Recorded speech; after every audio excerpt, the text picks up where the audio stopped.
The story begins with someone asking if you'd like to hear a funny story. He mentions that there are various armed groups around the world, while there is one thing that all of them feared. A man named Peter appears sitting, resting on several corpses. Our protagonist says that the most impressive part wasn't that, but rather that Peter is a 60-year-old man. In a confrontation between criminals, one of the survivors mentions that he could have died as a legend if he had died before being hunted by various assassins. The survivor discusses this with a man wearing a mocking mask, saying that he is being threatened by assassins from the organization. At this point, he wonders if the masked man could be Peter, as he sees the man standing surrounded by the corpses of his pursuers. Despite recognizing Peter, the survivor mentions that he would still be pursued by millions of other assassins, and all this effort made no sense. He says that even being the legendary Peter wouldn't save him forever, as he wonders how Peter was never discovered, until Peter asks if he wants to know the answer. Our protagonist approaches the survivor while saying that even with so many pursuers, he would never be found. After approaching the survivor, he begins to remove his mask while explaining what happened.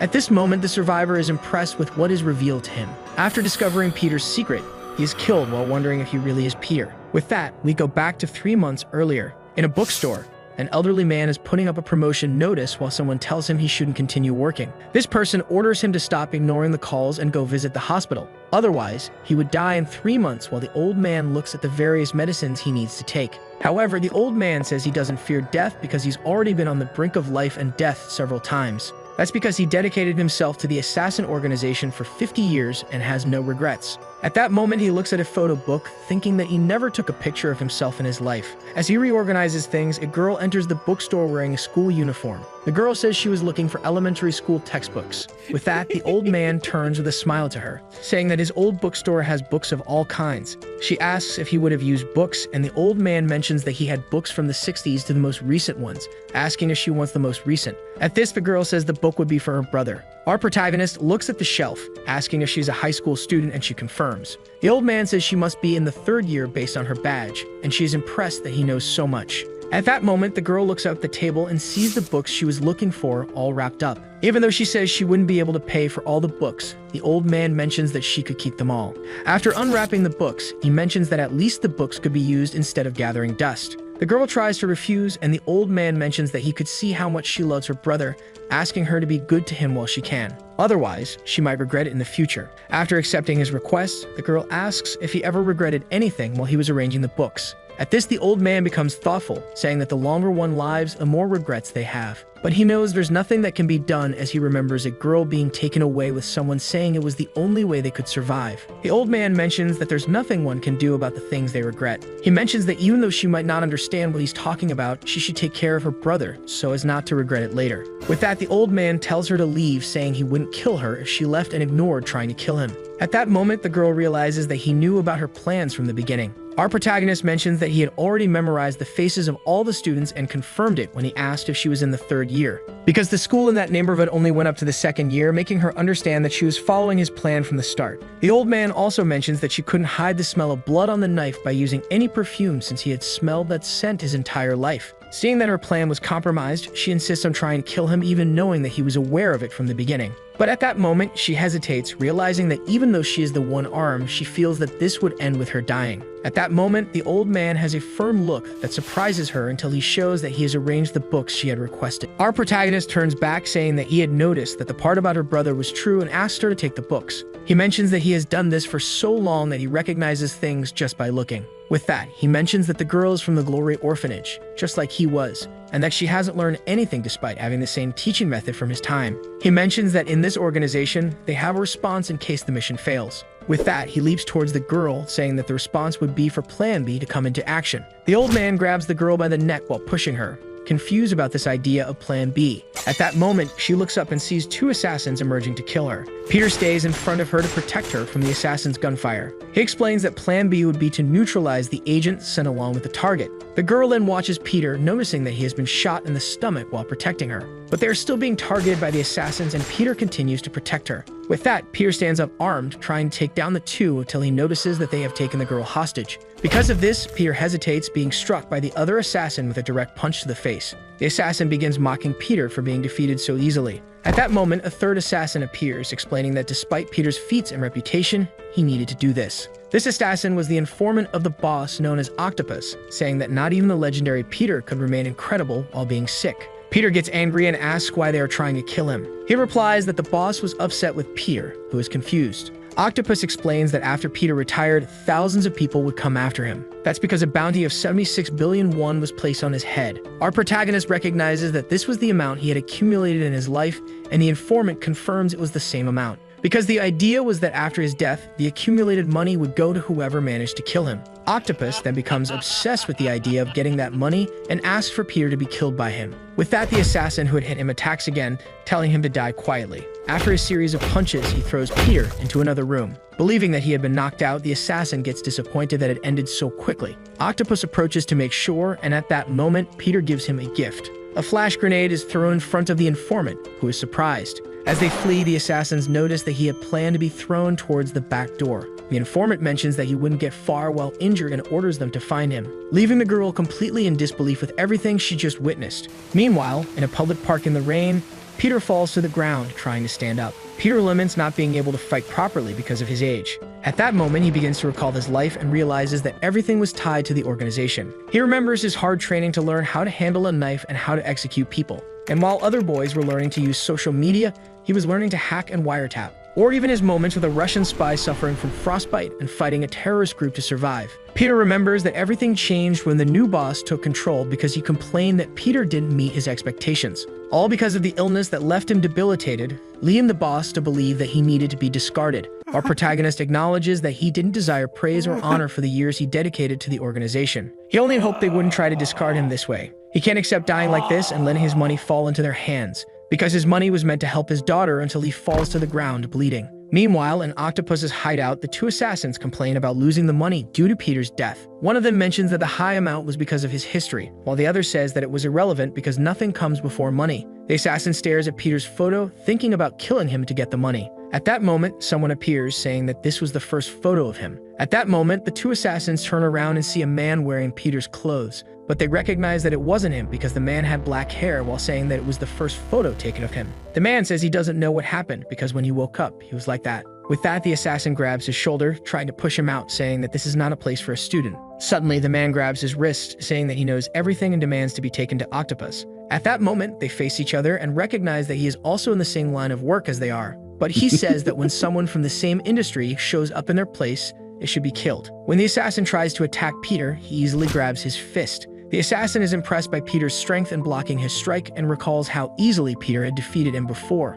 Peter crushes the assassin's fist with his hand. While one of the assassins feels his hand being destroyed, the other tries to surprise him from behind with a knife. But Peter manages to counter and lands a series of punches that easily take down the assassin. After knocking him down, the first assassin grabs the knife, asking who sent him. With that, Peter begins to explain that assassins who master cutlery are third class, while those who master all weapons are second class, observing the surroundings. He then picks up an octopus, saying that first-class assassins can use anything as a weapon. The assassin is astonished at him trying to use an octopus for defense, but ignoring his comment, the assassin charges at Peter to attack him. Peter uses the octopus like a whip to disarm the assassin from a distance, shocking him. Then he uses the tentacles to strangle him. After that, he throws him against the pots and tosses him into a pot full of boiling liquid using the octopus. As he throws him into the pot, he ends up destroying it. The assassin lies on the ground, wondering who this man could be. Peter picks up the photo they took of him, remembering Octopus's comment about his bounty. He looks at the photo, wondering if that was the only photo they had of his face. He then mentions that he had become a younger version of himself when he opened his eyes after that attack. Our protagonist lights his cigarette and burns his photo, saying that the Peter they were looking for is already dead, while revealing his new, rejuvenated appearance. Meanwhile, Octopus is driving, complaining about having lost track of Peter. He comments to his subordinate that he needs to find Peter as soon as possible, despite believing that he won't last much longer due to the cancer, saying that he could surrender to them gently. At the same time, Peter opens the doors of the restaurant controlled by Octopus. But seeing that he wasn't there, Peter believes that this extended Octopus's life a little longer. After that, he heads to the subway station. The people around are curious about the strange man in the bathroom, because Peter had taken off his shirt and was staring at his reflection, amazed by his rejuvenation. Additionally, he notices that he has been cured of cancer and the gunshot wound he received in the confrontation with the assassins has disappeared. He finally understands that he has become younger, wondering if that could really happen. Even so, he knows that thanks to this, he will never be recognized because no one would be looking for him as such a young man. He realizes he needs to change his clothes to avoid drawing attention. With that, he overhears a conversation between two men about a job that paid 80 million won. It turns out they had swindled a guy who was looking for money for his mother's medicine, and the two mock the guy for not reading the contract properly. The two continue talking while smoking in a prohibited area, discussing the fancy clothes one of them is wearing. He mentions that these clothes are useful to motivate victims to sign without thinking twice when they see his wristwatch. Peter approaches them, telling them to put out their cigarettes because it's a no-smoking area. However, this irritates the men who complain, telling him he should use formalities with his elders. One of the men slaps Peter in the face, telling him to leave while he's still in a good mood. After that, Peter walks toward the bathroom door to avoid trouble with those two who laugh at him. But then he locks the door, wanting to end this quickly. At that moment, he goes back to the two men, who start complaining again about him bothering them. Our protagonist rolls up his sleeves, saying he will show them what happens to those who don't show respect for their elders in the East. The man who slapped Peter intends to deliver another slap to get rid of him quickly. But at that moment, Peter hits him with two precise strikes, knocking him down. His partner pulls out a knife and threatens Peter, saying that he doesn't know who they are. But Peter says he recognizes that knife and that the guy is holding it the wrong way.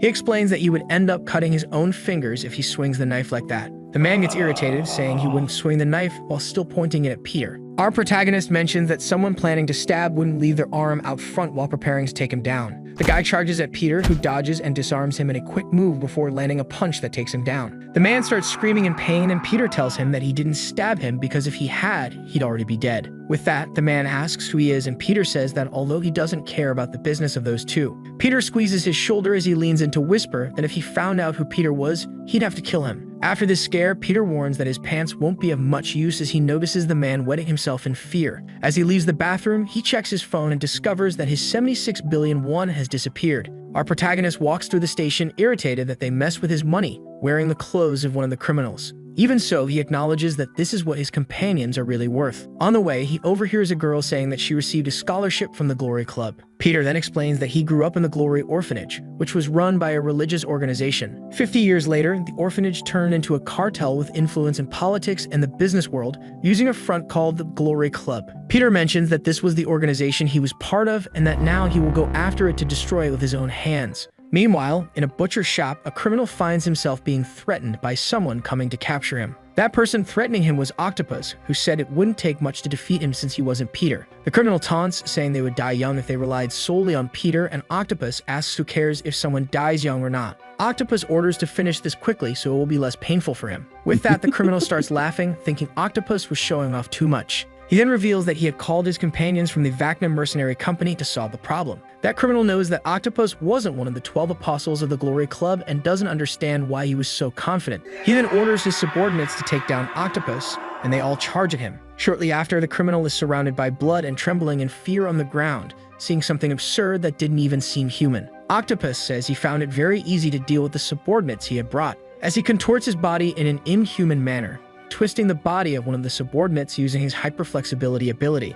After getting rid of the subordinates, he charges at the criminal, who becomes desperate. Back at his restaurant, Octopus learns about the attack Peter caused on his subordinates. He asks if there really wasn't any evidence left, and when it's confirmed, he believes there's only one person capable of doing that. Octopus mentions that Peter was behind it and imagines that he's starting to kill his men while the girl continues to follow him. But he remembers that the bounty on Peter would drop soon, and he should get rid of him as soon as possible. With that, he orders the girl to report as soon as they know Peter's whereabouts while she recalls everything she's been through with Peter. As they arrive at the restaurant hall, they see someone there and his subordinate says they were open. He asks if the man sitting there had made a reservation. The man says he didn't have a reservation, but a grudge. Octopus asks if it had something to do with money, and Peter mentions that it had to do with a large sum. With that, he mentions the amount of 76 billion, knowing it would affect him. At that moment, Octopus orders the doors to be locked and mentions that he wouldn't leave there alive for having some connection with Peter. But since Peter no longer looks the same, Octopus doesn't recognize him and wonders who he could be and what he's planning. He imagines if that man could be Peter's son or disciple and knows it couldn't be either of the two. Realizing he might get information from him, Octopus decides to give him two options. One of the options would be to tell where Peter was and be able to leave alive, while the other would be to stay silent and be killed by his subordinate. Our protagonist starts provoking him while eating the dish on the table, which irritates the informant. He mocks him, saying that no one has ever survived after hearing this, But then he says there could be a third option, revealing that he is Peter. Octopus stares at him, not understanding what Peter was saying. Peter continues to provoke him, saying that despite being so young, he heard very poorly, and that it was he who killed his subordinates. Though Octopus understands that he killed his subordinates, he doesn't believe he is Peter and wonders why he did it. He then orders the protagonist to tell the truth, stating that the weapons were real and asks what his relationship with Peter was. After glancing at the girl behind Octopus, Peter decides there's no other option and decides to speak. He picks up the food, saying that Octopus just needs to kill him, which would make everything simpler for him. Octopus orders his subordinate to at least make sure he can still breathe, and the subordinate points his gun, confirming he heard the order. But at that moment, he is struck by something in the neck as he tries to fire. As he falls to the ground, the girl notices he has a chopstick in his neck. She realizes that he hit the man's vital point while the other chopstick was lodged in the gun barrel. She stares at him, thinking that he was the same age as her and that there was no one in the Glory Club or even in the country with such skill. Then Octopus gets quite excited, saying he liked the boy, thinking it was purely luck, and asks if he would like to join them. Suddenly, Octopus pulls out a pistol and unloads it in a fury against the boy. But Peter manages to protect himself using the table to shield from the bullets. The informant mocks him, saying that he was still too young, and asks if he didn't know that you can't protect yourself from bullets using a table. With that, Octopus approaches, reloading his weapon, asking again where Peter was and telling him to join them because it would be a shame if he died there. He gets close to the side of the table to finish Peter off once and for all. But then he notices that the guy is gone and that the red liquid spread around is just sauce. Octopus continues searching for the boy around the place to get rid of him. Little by little, he starts to lose patience, thinking that he couldn't be a ghost to have disappeared like that.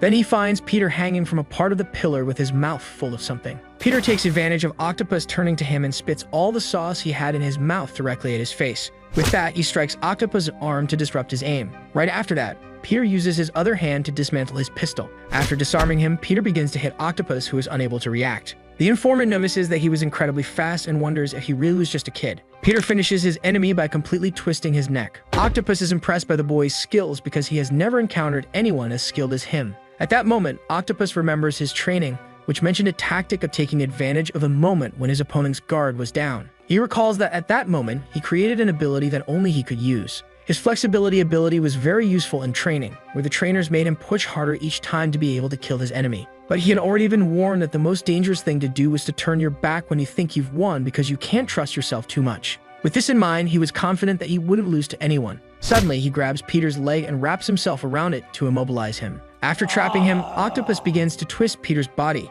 Octopus mentions that he has been in this business since the boy was born and that he has much more experience than a rookie like him. He then finishes Peter off until he hears someone asking how long he has been there. The informant looks up and sees Peter watching him while he was holding someone else. With that, he realizes he was contorting the body of his subordinate, who had already been killed. At that moment, Octopus recognizes that his time in this business was telling him that the boy was going to kill him. He understands that this boy might be even better than the 12 apostles of the Glory Club. Understanding this, Octopus cowers and asks to negotiate. He then grabs his subordinate and says he would hand her over because even though she has no experience in the field, she would still be useful. The girl tries to refuse while Octopus orders her to stay quiet because he was trying to negotiate with the boy. Peter agrees and Octopus is pleased, saying that he was a smart young man. With that resolve, the informant flees, saying he would pretend he didn't see anything and that Peter could do whatever he wanted with her while thinking about finding out more about the boy. But Peter mentions the do-or-die tactic that Octopus had recalled earlier. This triggers Octopus to remember his training and everything the boy had said,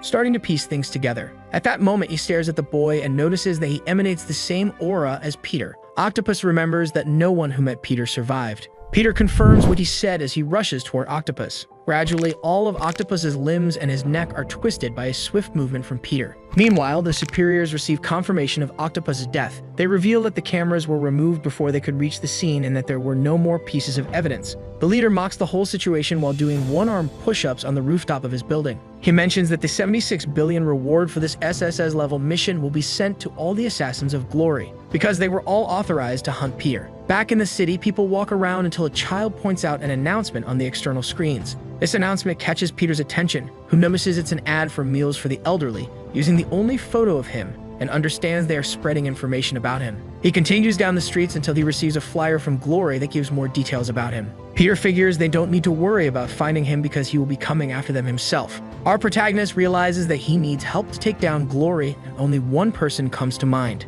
However, this person makes him quite uncomfortable. Meanwhile, in an abandoned and barricaded place, He arrives there and is struck by the sight of the place full of people sleeping on the floor, realizing that more and more people were ending up there. After dodging the sleeping homeless, he approaches a wall, searching for something among the organ sale and prostitution ads, until he finds a gap and, upon touching it, reveals a secret passage. Descending through the secret passage, he finds a luxurious place. Peter recognizes that the place has been restored, imagining it must have cost a lot of money. Then someone appears nearby, threatening him with a point close to his neck. He says that silk clothes and jade china weren't necessary for that person. That's because the person is a blind woman, holding her cane pointed at him while her guide dog stares at him irritably. The woman smiles, saying that even though things had been calm, it seemed like she would need to take care of some bodies. At that moment, she begins to smell him and notices that Peter doesn't smell of alcohol, indicating that he wasn't one of the vagabonds in the area. At the same time, she realizes that he had such a strong thirst for blood that he couldn't be just any thief. To protect herself, she tries to strike him with a cane,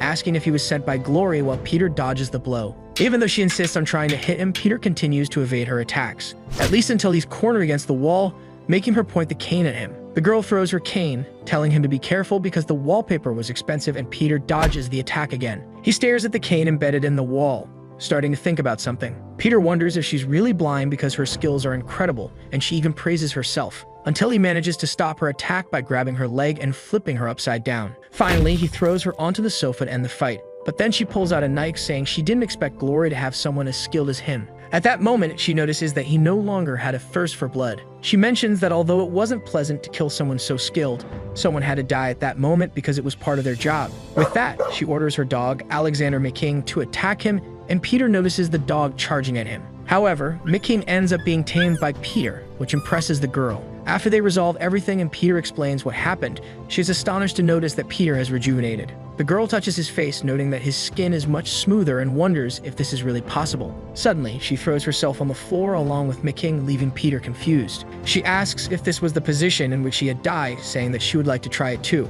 At that moment, she approaches him again, saying that the method might be the key to the issue, asking what had killed him so she could try the same. After Peter playfully taps her on the forehead, he begins to explain his plan, causing her to question how he intends to confront Glory. Peter mentions that he plans to enter the Eye of the Storm, which leaves her quite confused. Our protagonist explains that he will take advantage of Glory's search for him to place them in the palm of his hand. To do this, he intends to become an assassin for the Glory Club. The girl becomes worried, and Peter acknowledges that it sounds crazy. But then she remembers that since he rejuvenated, no one recognizes him anymore. So while they're all searching for Peter, they'll actually be in the palm of his hand. This thought excites her, and she says that he's a terrifying man, to which Peter responds that she's even more so. However, the girl reminds him that it would be impossible to become a Glory assassin without having come from the Honor Orphanage. She mentions that even he came from that orphanage, while this young version of him is just an outsider who couldn't become a Glory assassin. But Peter says there is a way. The next day, in a building, someone asks what he is seeing in front of him. A group of girls is impressed by the handsome new student who is there, trying to catch his attention.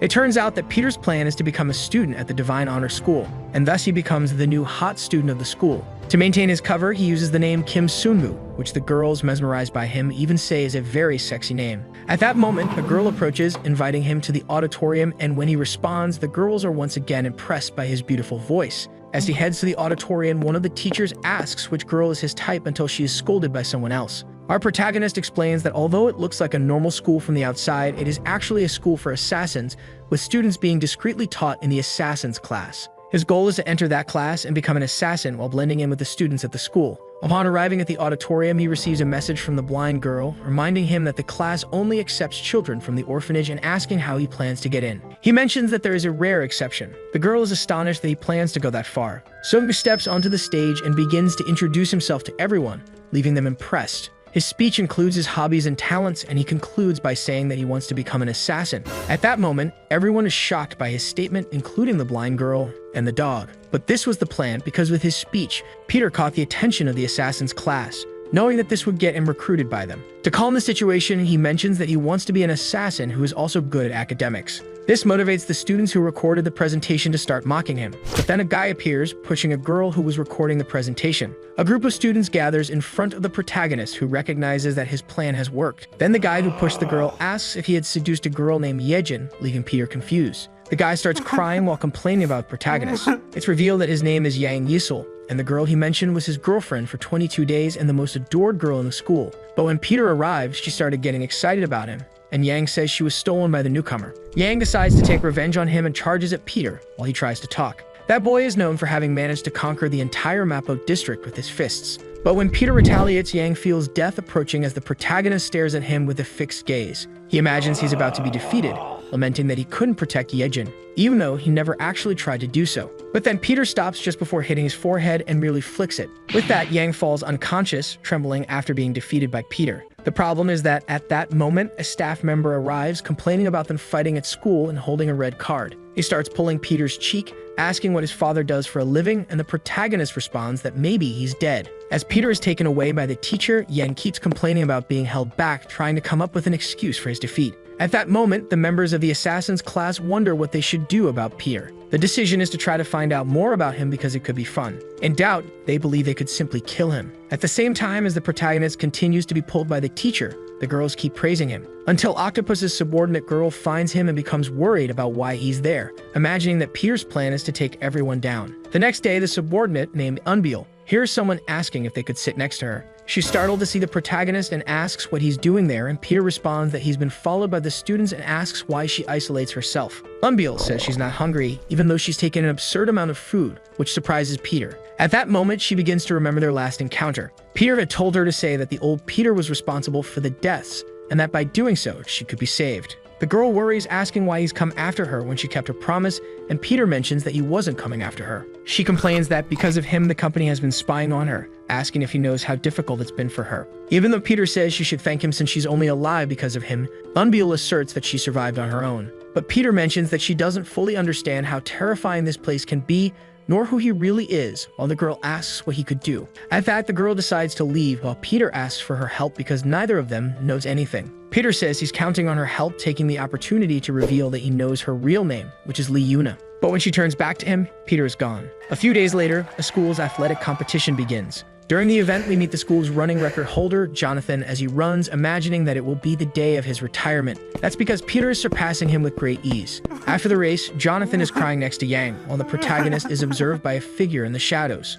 Sometime later, he goes for a vision test and shows he can see all the lines without much difficulty. Next is the home economics class, where they have to learn how to cut fruit elegantly. The teacher asks if he has ever cut fruit before, telling him to be careful with the knives. After preparing, he manages to create a huge apple rabbit, making the teacher believe it's so well done that it looks like it's breathing. At the same time, some students surround the teacher who scolded Peter, saying they won't clean up anything while recording the teacher's reaction. They ask what he could do besides lowering their grades and complaining, and the teacher tries to assert himself without any effect. The students mention that he could have his license suspended for emotional abuse due to his questioning. When he tries to assert himself again, the students get irritated with his words. At that moment, the group leader throws the teacher against the equipment behind him. He mentions that more frightening than lowering grades would be having his teaching license suspended or even being fired, and then his friend says they should post the video. At that moment, they see Peter approaching them with a cup in one hand, a trash can in the other. Our protagonist asks if they attack the teacher and tries to intimidate the three into staying out of the matter. Peter asks what will happen if he doesn't, and the leader spits on his clothes and starts laughing afterward. Seeing that the newcomer is staring at him seriously,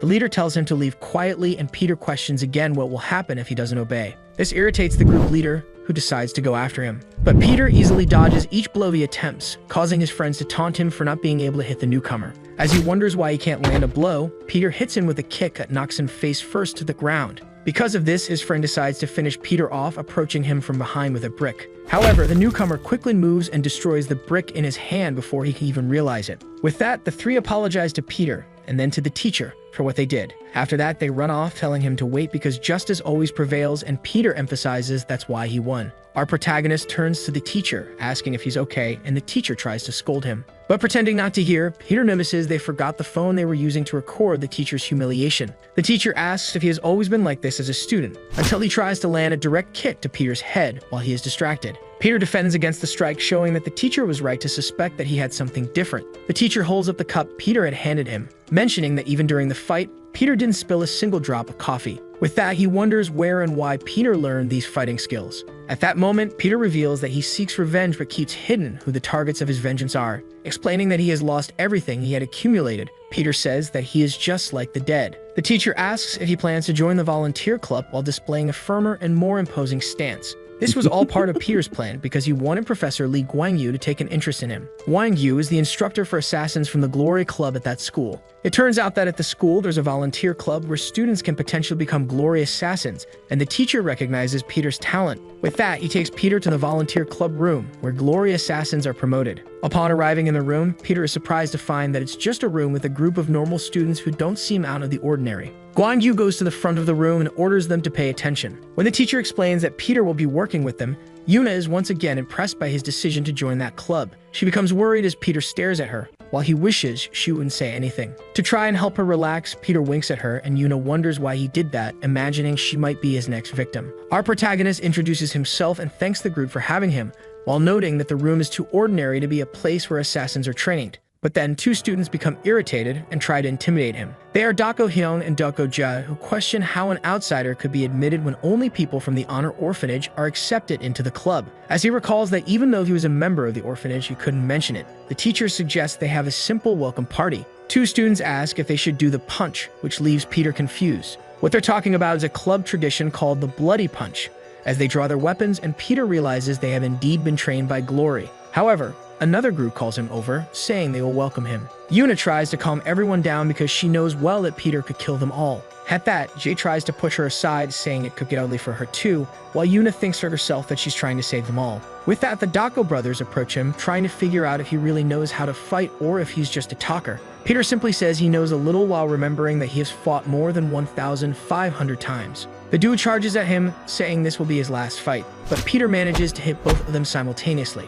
Jem complains that this place isn't for just anyone because people don't understand what they're risking their lives for. Jem mentions that their desire is to become the world's greatest assassin, just like their idol. This idol was known as Apostle Peter. They mention that this isn't a place for a nepotist like him. After backing off, Peter says he's tired of this fight. He's had enough of one completing the other's sentences and tells them to attack together. The Dako brothers get irritated and charge at him together again, saying they'll show what their 18 years represent. Peter recalls that he has lived for 65 years and shows little interest in what they're saying. Even so, the two manage to emerge victorious, trying to show off despite being exhausted and drenched in sweat. With that, the students boast that the newcomer only fled out of fear because he couldn't react. At that moment, Peter walks through the corridors until he is approached by Yuna again. She asks if he's underestimating the volunteer club, saying he can't fool her. The girl mentions that she was watching him during that fight. It turns out that during the fight with the duo, Peter didn't use any strength to face them. Even though Peter tries to use the excuse that he always does his best, Yuna says she has proof that it's a lie, because while the two were drenched in sweat, he wasn't even tired. Yuna then pushes him against the wall, asking why he did that when he's already suspicious in the school, wanting to know what he gains by hiding his true strength. She asks what he intends to do, and Peter asks if she really wants to know what he was planning. Peter stares at her for a moment before sliding down the wall and escaping from her, saying it's lunchtime even though it's midnight. Meanwhile, in a bus parking lot, a driver was taking the opportunity to drink until the day broke. He was happy, saying he had received 1 million won just to rent the bus.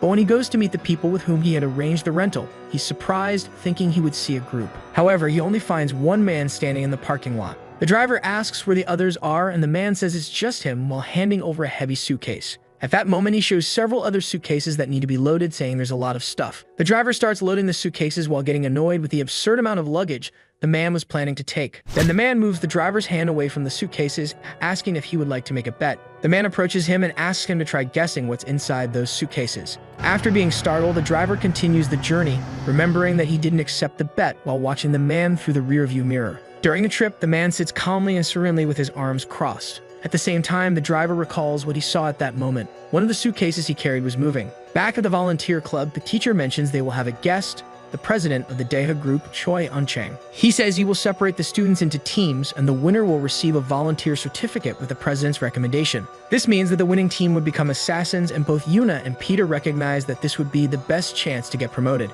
The teacher explains that their mission is a recovery one. It turns out that recently there have been many kidnappings of teenagers, and the problem involves one of those kidnapped children, because he is the only son of the group's president. One of the students wonders why this would be their mission and not a police job. The teacher explains that the reason is that the president wants revenge. He mentions that the mission is limited to rescuing the president's son and asks the students who wish to participate in the mission to raise their hands. It turns out no one raises their hands, and the teacher tries to motivate them by saying that if they don't do the mission, they will have to wait another 2 years to become assassins. Everyone believes there's something wrong with this mission until the Dako brothers volunteer for it. However, they noticed they weren't the only ones who signed up for the mission, because Peter and Yuna also volunteered, causing them to start mocking the two. When Yuna notices that Peter also volunteered, she starts complaining to him. After deciding who will go on the mission, the duo asks if they just need to go beat up the kidnappers. But then the teacher starts explaining the mission, which leaves everyone impressed. Peter recognizes that his chance to become a glory assassin again has arrived. The problem is that their mission is to have fun in a park while trying to rescue the boy.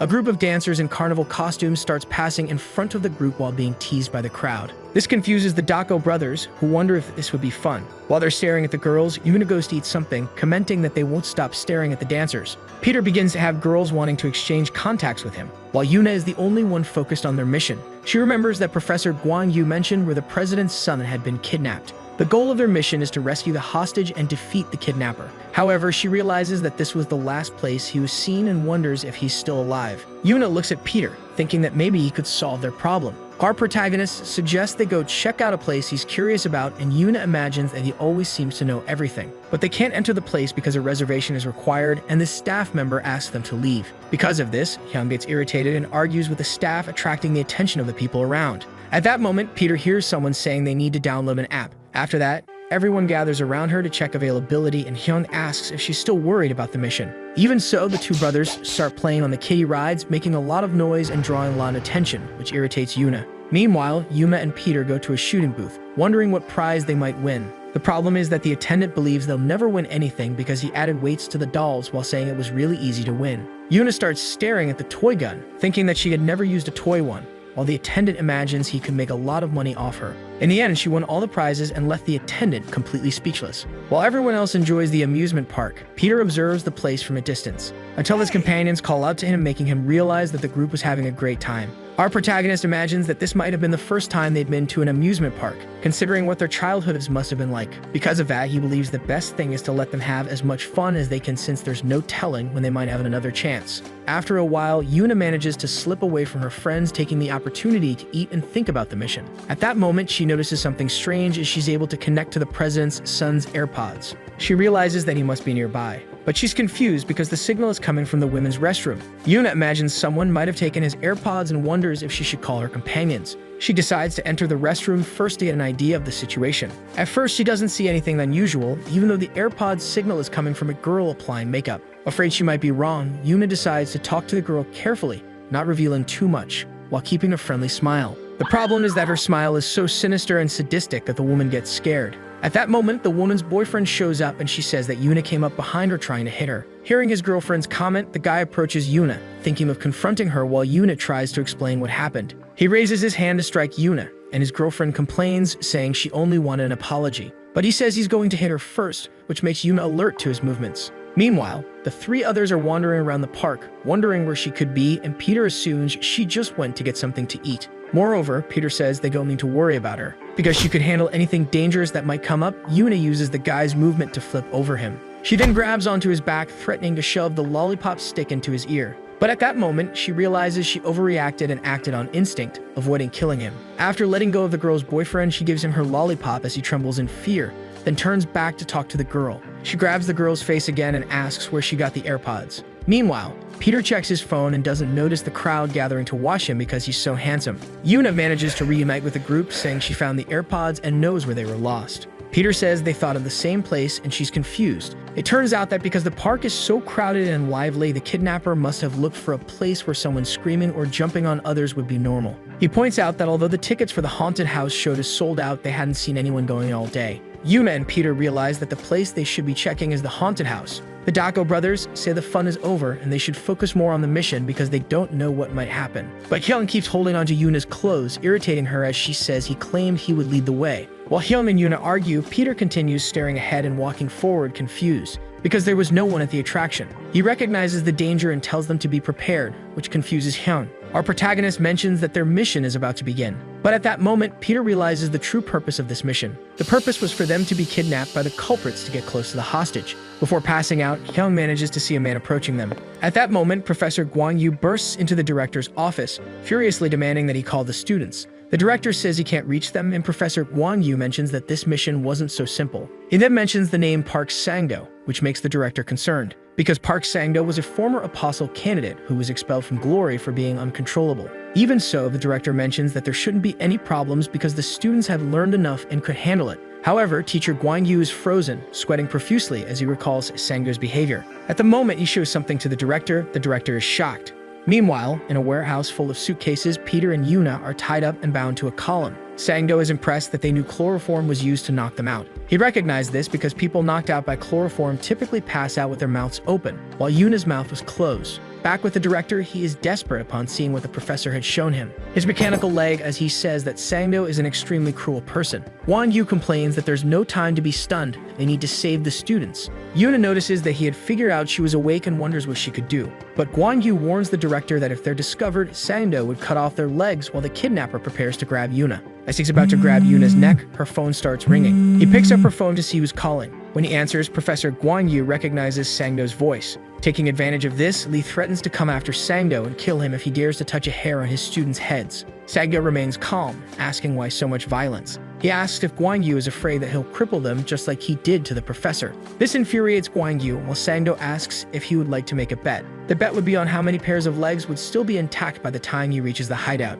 If he guessed correctly, Sang-do would spare the president's son, and ask the professor what he would like to bet if he was wrong. The director is surprised to see Guan-yu trembling with fear at the situation. With this conversation, Guan-yu becomes desperate, demanding to know where they are and trying to talk to Yuna and Peter. At that moment, he orders them to search quickly because they must have already become targets, while Sang-do warns them to hurry because he will start soon. Yuna opens her eyes and tries to see if she can talk to Peter, noticing that he was really sleeping, which irritates her because he's asleep in such a dangerous situation. She starts thinking about what can be done while taking off one of her shoes. Peter asks what she's doing as she puts her foot on his face, revealing that he wasn't even asleep. The girl says she was trying to wake him up by pinching him, and Peter teases her. After that, she starts hitting her bound wrists against her legs, saying she's using what she learned in training. But at that moment, Peter shows that he's already free and asks what she's still doing, revealing that he had freed himself some time ago. It turns out he had freed himself discreetly in case something happened. Yuna tries to explain that the kidnapper was a former member of Glory, and Peter says he already knew that. He asks if she likes making bets, which confuses Yuna.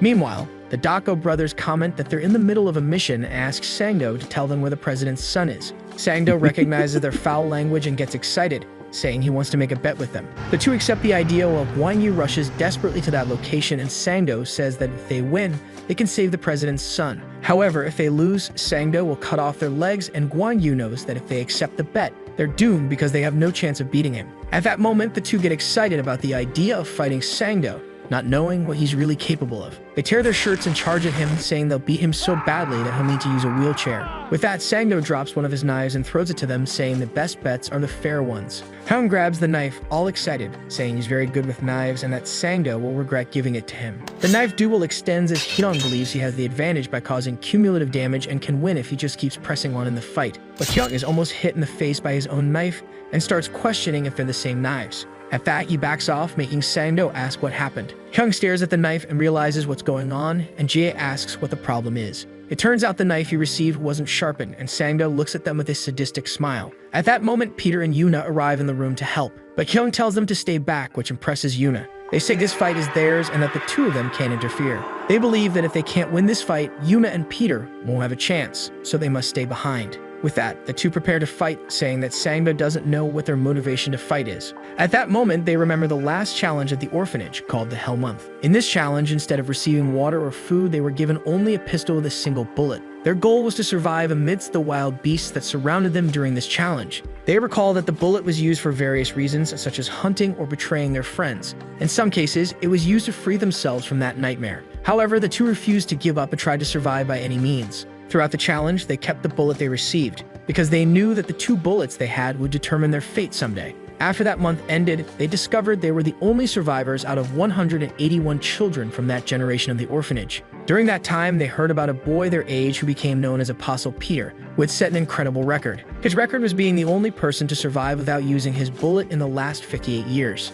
10 years passed with the two trying to become like Peter and be the best. Hyun mentions that Sang-do was just a stone in their path at that moment. Jia charges to try to hinder Sang-do's movement while Hyun prepares to attack him. His brother uses him as a support to leap over their target and attack. He repeats that Sang-do will regret giving him a knife. But Sang-do says he's not going after his leg anymore while smiling sadistically. At that moment, Sang-do grabs Hyun's wrist, saying that maybe he should cut off his arm instead. With that, Hyun drops the knife, saying he knows he can't cut him with a blunt knife. Jae takes the knife, showing that their plan was only to stab the target. When they try to stab Sangdo's neck, he comments on their dream while Jae is shocked by what he's seeing. Sangdo destroys the knife he gave them using his own knife, asking if they really think they can become like Peter. It turns out the knife he's using is a kukri. He explains that this knife is heavier than an axe and faster than a knife, and that this perfect killing weapon is something he trained his whole life to use. The two charge at him again while trying to understand how he can wield such a heavy knife with no problem. At that moment, Sangdo attacks them, demonstrating that he's not an ordinary man. In a quick movement, he strikes all their limbs and knocks them down with no effort, making them realize that this guy is a monster.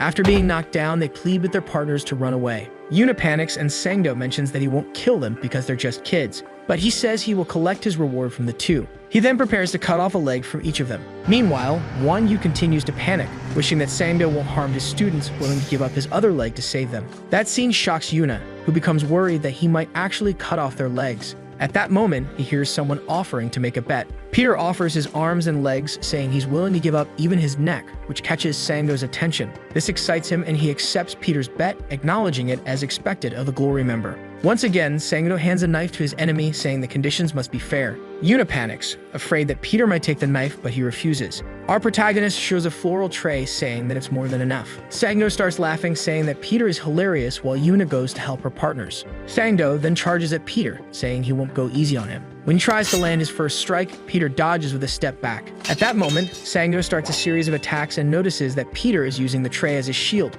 recognizing it as a good idea. However, he asks how many attacks the tray can really withstand. Meanwhile, Won Yu is worried about what might be happening, afraid that another tragedy might occur. The tragedy he fears so much is losing everyone again to Sangdo. Won Yu starts to remember the day Sangdo was talking to a croupier, asking her to make a bet with him. He asks if she believes he can get out of there alive or not, while saying she should bet all her chips on his survival. At that moment, he was surrounded by men holding chainsaws with a betting table damaged from the fight. The leader of the assassins explains that Sangdo was causing so many problems for the company, and that's why he needed to be stopped. They mention that he had been fired, and Won Yu remembers that this team was composed of veteran B-rank assassins. Regardless of skill and experience, it shouldn't have been possible to face 5 assassins of that level. Yet Sangdo was displaying abilities that seemed beyond human capability as he cut through the assassins' hands as if they were nothing. Won Yu recalls that it was at that moment when he lost his leg and became useless as an assassin. No matter what weapon was the strongest, what really mattered was how monstrous Sangdo was. And then he landed a strike that cut Peter's tray in half. Sangdo acknowledges that Peter had a lot of luck and asks what happened.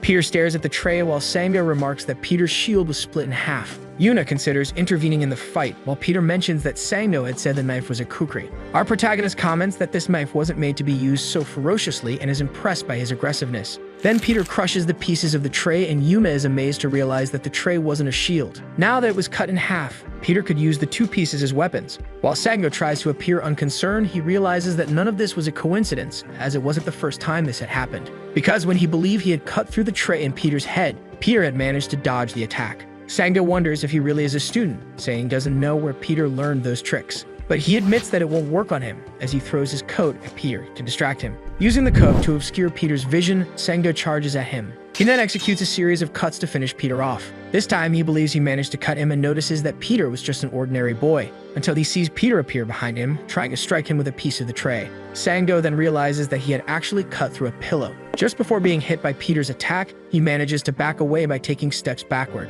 Sangdo understands that Peter's intention was to strike his carotid artery to kill him, and that he only managed to protect himself by using his hand. He asks if Peter is really a student while taking a battle stance. At that moment, he understands that the tray wouldn't cut through thick clothing or block his knife. So Peter's plan was to target his neck, and then he charges at him. Peter initiates a series of rapid attacks that Sangdo can't fully keep up with. Sangdo stops wondering if Peter is a student and starts questioning if his enemy is even human. Yuna understands that the kukri's movement destroys everything around it when swung, and if Peter were hit, he would die. But she also notices that Sangdo is much slower than the protagonist. This was caused by the weight of his weapon, and if the fight dragged on too long, Peter would win. However, Peter is slightly hit on the face, which worries Yuna. Sangdo mentions that to kill cattle, he needs the right tool and then pulls out another knife. He reveals that there were knives hidden inside the kukris. Peter remembers that Sangdo's kukri weighed 3 times more than a regular knife. By getting rid of it, Sangdo's speed was no longer affected and Peter loses his advantage. With that, Sangdo begins a series of attacks that Peter must defend against using his improvised weapons.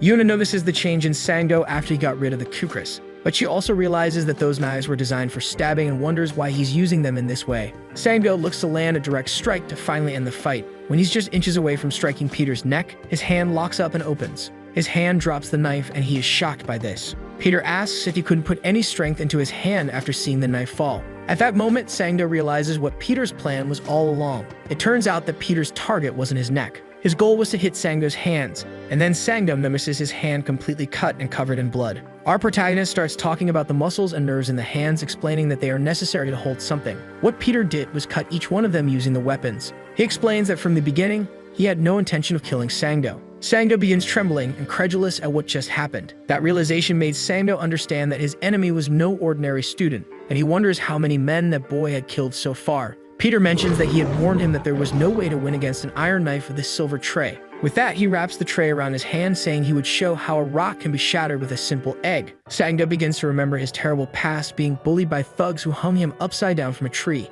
Every day, he imagined getting revenge on the bullies, but he never had the strength to fight back against them, until one day, they threw 2 dogs at him. The bullies said that if he could beat the dogs, he would stop bullying him, while Sangdo cowered in fear, wishing to die. At that moment, the bully asked if he wanted to make a bet, and this affected him deeply. Hearing that phrase, Sangdo began to get up, mentioning that his legs started to move on their own. He couldn't explain how he managed to advance against the bully and punch him directly in the face, but he understood that betting his life made him stronger as he killed the bully. From that point on, all his fights followed the idea of betting his life to feel powerful. Gradually, these bets became his addiction. That's because he always won his bets, being the strongest of all. But at that moment, he ends up being hit by Peter's fist, wrapped with the tray like a glove. With that, he's thrown to the ground while Peter discards his metal glove. Yuman is impressed by the fight and Peter charges at Sangdo, who becomes desperate to keep him at a distance. At that moment, Sangdo pulls out a grenade and orders Peter to kneel. Otherwise, he plans to blow up the entire place, pointing the grenade at the suitcases. Sangdo reveals that he had put the kidnapped children inside the suitcases, including President Choi's son.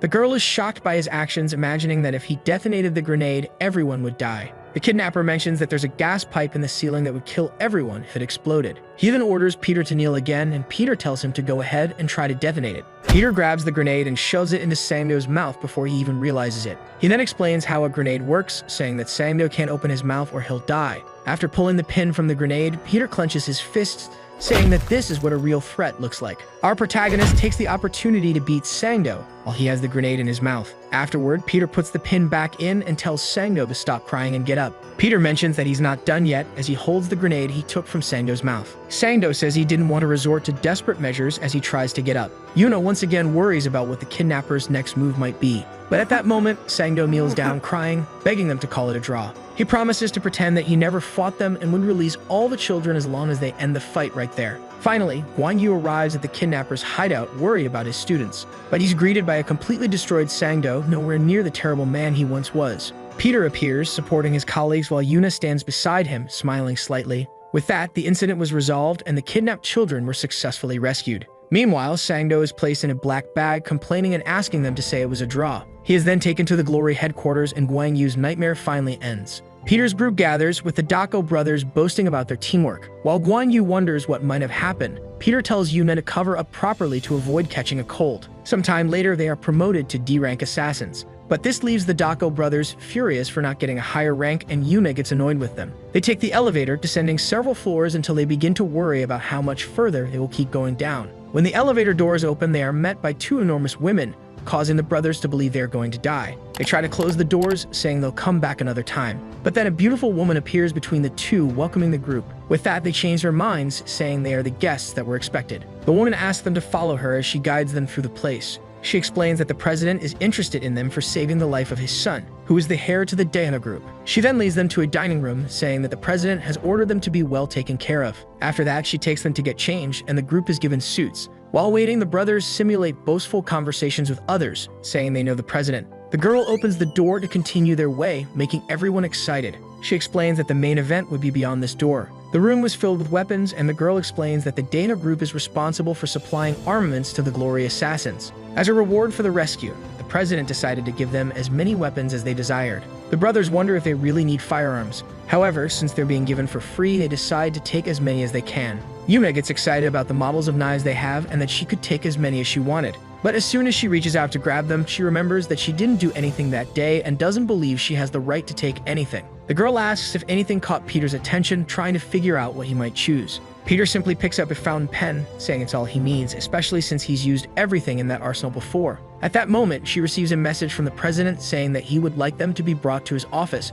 which makes the brothers complain about how long he's taking. But then she corrects her statement, saying that the president asked for only Peter to be escorted to his office, which irritates Hyun, since they fought so much for him. So Peter goes up in the elevator alone with the girl, who comments on the pen he chose, and Peter mentions that he likes using that model. However, she recalls that the model was released 40 years ago and was discontinued early, forcing Peter to improvise, saying it was a gift from his grandfather. When the girl thinks about asking if he came from the orphanage, Peter changes the subject, asking about the president and why he was the only one called. Finally, they arrive at the president's office, and the girl mentions that she has brought the protagonist as requested. With that, Peter meets President Choi Uncheng. He asks if Peter liked the rewards, and Peter simply thanks him for everything. Our protagonist asks what Choi wanted with him, and the answer is that he just wanted to meet him. But then he gets closer, saying that he did have a reason to want to bring Peter to his office. Choi mentions that he knows who Peter really is, which worries the protagonist. Approaching Kim Sung-gu, the man examines him closely, and says that, in a way he can't quite explain, he looks a lot like Peter, a comparison that in fact is not unusual. A faint smile escaped his face. On Christmas Eve of 1978 in Namsan, electricity surged through the head of an unsuspecting man. The men want him to reveal the whereabouts of Choi Uncheng, but he refuses to give any sense of information. He had already endured a lot and still did not intend to give in. After smiling, he said that he had already told them the way they had to go to save the boy. They from Korea would have to hand over their missiles to the Soviet Union. This is the only way. Refusal necessarily implies the permanent disappearance of the boy, who would be killed by someone. The president of the company feels unwell upon hearing this, but learned that the United States is sending its best prepared troops to Moscow to rescue the boy. On the phone, the boy is speaking to someone. An armed man is outside the train. He is pointing his gun at a helicopter in the sky. The aircraft explodes into several pieces, lighting up the night sky. The Delta team had been eliminated, and the company president is losing hope. So he decided to go to the Church of Honor. Someone is calling for the priest outside repeatedly. It is Choi Dae-ha, and he says it is an urgent matter. The priest wants to know why the confession is so late, and he then says that his son has been kidnapped by the Russians. With this, the Dae-ga group would give him the necessary support for 10 years or even 100 years if he wished. He only asks that among the 12 disciples he has trained, the best one be sent for this task. However, the priest says he does not understand what he is talking about. Once again, he says that his son has been kidnapped, and the priest tells him not to worry, for God's will shall be done. He only needs to say his prayers, but the man says he needs more than just prayers now. God's missile had already landed in Moscow. Faced with this, the man doubts, as 3 well-prepared teams have been obliterated, and 1 man alone seems insufficient. But he does not know who this man is, for even alone he is more than enough, because his son is the strongest of them all. On the train, the Russians want to know how he got there and if he is alone. In Russian, he tells them that he is alone. Even they don't believe it.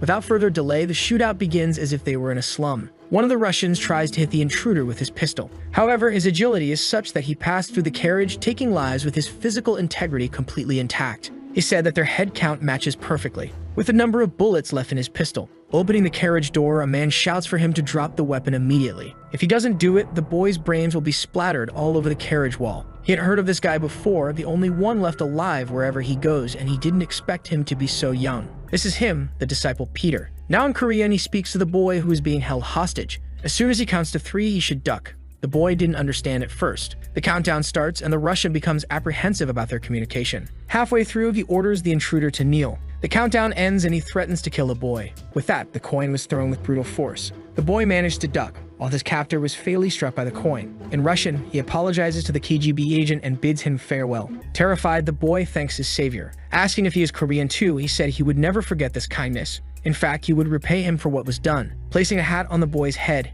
he said he wasn't there to save him. He was there to ensure the future of the Dae-ha group, and if he understands that, he should stand up immediately. Because they had a long way to go before they reached home. The boy thought the guy was really cool. 40 years after the incident, he hasn't forgotten the face of his savior because he is only alive today thanks to him. Looking at the boy, he asks if that's correct and calls him Peter once again, and says that he must certainly be a relative, a grandfather, for the resemblance is very strong. It's been a while since someone made him feel so scared like this, however. That fragile boy he once saved had turned into a very bold man. I heard that he chose only a pen among the armaments, and the young man says that it's enough for him. But he can't let that man's grandson leave like this. It's a modest gift, but he hopes it will be accepted. A long time ago, his grandfather used something similar to save his life. It is the pinnacle of this company's technology, the St. Petrus V4. Its engine is powerful and it reaches over 500 kilometers per hour unofficially. It has a stealth function with a signal blocker. And with it, there's no need to worry about GPS or anything of the sort. I sold the motorcycle, he says, asking if that was really necessary. The other two talk, exchanging subtle barbs. They ask the woman if they could exchange all the weapons they had taken, but she refused. A helmet is thrown into his hands and he asks what she's waiting for. He should hurry and get on the bike, and the other guy says he should be the one to drive it. There's a call from Professor Guan Yu on the phone. Answer it. He asks if his student managed to have some fun. People from Glory want to speak to him, and he assumes it's a meeting of assassins, wanting to know more about the newcomers who are already well employed. This made them a bit suspicious. They didn't like being called newcomers in the business. They are dedicated rookies, and they follow the motorcycle with their electric scooters, which are too slow. At the end of the call, the professor told them to go and show everyone that the rookie is a monster and is here to stay. Being popular is tiring, and indeed, they are curious about them because they assume they were ranked S. He wants to know if Yumet is ready, but he thinks the other two are too impatient. The door in front of them is still closed. It was time for them to go inside. Yuna is impressed by everything she is seeing now. She didn't expect that this was the place where the revelations are received. Revelations are the missions that Glory's assassins receive based on their rankings. Simply put, it's where they receive their revelations. In the center of the church, the faithful line up to receive the host. Attached to the small piece of bread is a note with the mission details. Low-ranking assassins receive their missions this way. The two fools are curious to know what ranking they received. However, they don't understand the message. Behind the bread, it just says, fight. This is their first time and they don't give missions to rookies. One of them thinks they weren't recognized, and the other says that if they were, they would have received something. For rookies, they are given a little of the new blood, which at first glance smells really good. Thus, the content of the chalice is poured over one of their heads. The priest asks if he liked it and if it tasted good. They were already expecting these two Class D buffoons. They're just two idiots who can't tell the difference between chocolate and poop. Irritated, he asks if the priest is one of them. It doesn't take long for the assassins to gather in the center of the church. Stretching, they are preparing to beat them up, and they won't go easy just because some of them are elderly who rely too much on their ranking classification. Trying to intimidate them, they say that the fools have no idea what it really means to be Class D, and of course they have no idea at all. Delivering the first kick, he says they weren't born to be Class D. They should remember the Dako brothers who will become rank as disciples.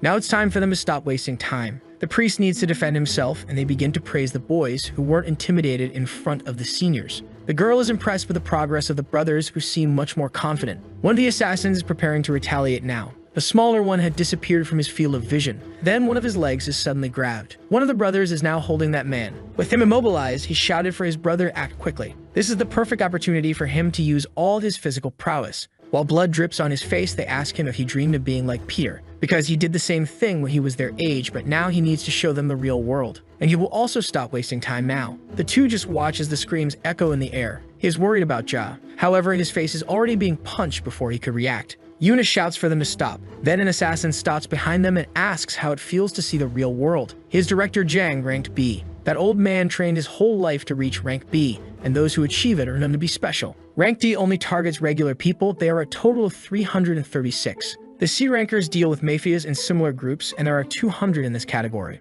Those in the B rank encounter other assassins in their missions, with a total of 100. In A rank, the jobs have a national impact, and there are only 36 people at this level. As long as you're an assassin, you must hold your knife until death. You must give your all until you're vomiting your own blood. To reach A rank, a lifetime of dedication is required, however. Effort alone won't take you to the top. At the top are the 12 disciples. They stand above everyone else. Already beaten down, the old man asks if the boy wants to know how to become a disciple, but he doesn't understand what the old man is trying to say. Continuing the beating, he says that one needs to be reborn. Once again, his face is smashed into the ground due to the blows. Then he asks if he has any idea how arrogant he is, and that if he wasn't an orphan, he should go back to his mother's lap. Yuma is still terrified by the scene and tries to intervene. And the director says she should be grateful for being D rank, as she has no skills to be an assassin. But if she does half of what her former boss did, maybe she could buy medicine, and then his hand is grabbed by someone. The young man tells the senior not to cross the line, and he doesn't know who this boy is. Irritated by what just happened, he asks if the boy wants to fight him, to which the boy remains silent. Then he remembered when he defeated Park Sang-do. Because he is talented, it's only a matter of time before Glory suspects him, and everyone would be at risk because of it. And to take down these guys, he needs to hide behind the image of being a mere D rank. The director slaps his face, saying that he's too arrogant while adults are talking. Continuing to hit him, he says that he just wants to appear strong in front of the woman beside him. Then he told the director that he could hit him as much as he wanted, and the director paused to listen. But he didn't say anything more after that. All he wants is to take the other two to the hospital, because one is unconscious and the other has a deep wound and their lives are at risk. You don't speak of the disciples, he learned this well, so he asked please. Hearing this, the director lost his motivation and said that they were done there. However, he extended his hand to the boy, asking him to give up his volunteer license. He looks at the director without showing any reaction. He should come back to get it when he's grown and strong. Thus, the four are outside the church. The most beaten among them asks what that was all about. They don't know what to say to the teacher when he learns that they lost their licenses. Then he apologized to Yuna, Kim, and Sungo because they couldn't protect them. But it was good that they didn't get involved. Otherwise, the situation would have gotten worse. As the leader, he wants to show them only the cool side of life. With a helmet placed on his head, someone calls the leader to go,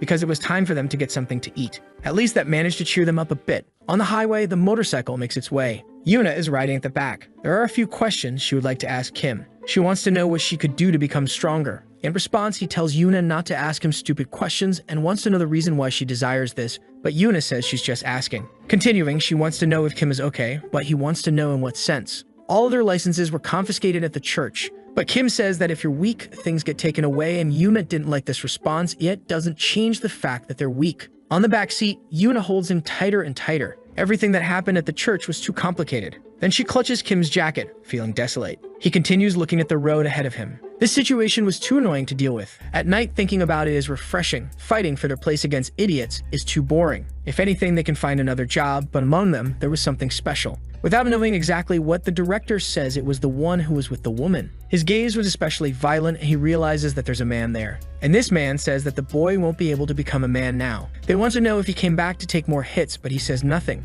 and they ask if he ignored them on purpose. Kim wants to know what they really intend to take this matter so far. For the director, the boy hadn't been beaten enough. Kim was going to teach him a lesson, but Kim interrupted because he was there to show them something. Skills they had never seen before and would never see again, the skills of a rank S disciple. For now, they still don't understand what's happening inside the church. So he asked the boy if he had mentioned anything about the skills of a disciple. He then began to laugh uncontrollably, as he's been in the business for 14 years and has never seen one. The boy doesn't know how the world works, so they are going to beat him up and send him away to reflect a little. But when he looked at his friend, he was met with the unexpected. He's standing in the same place, completely still. There's no expression on his face. In front of him stands a high school student who's ranked D, whose name they don't even remember. Not only is he unarmed, but he's carrying only a rosary that doesn't even serve as a weapon, and there are many openings in his stance. Feeling apprehensive, he doesn't know what to do in front of this boy. Those eyes definitely don't match the information he has on him. His friend asks if he's really afraid of a mere child, then Jong diverts the conversation, saying that's not the case. He's just a young man with a different look.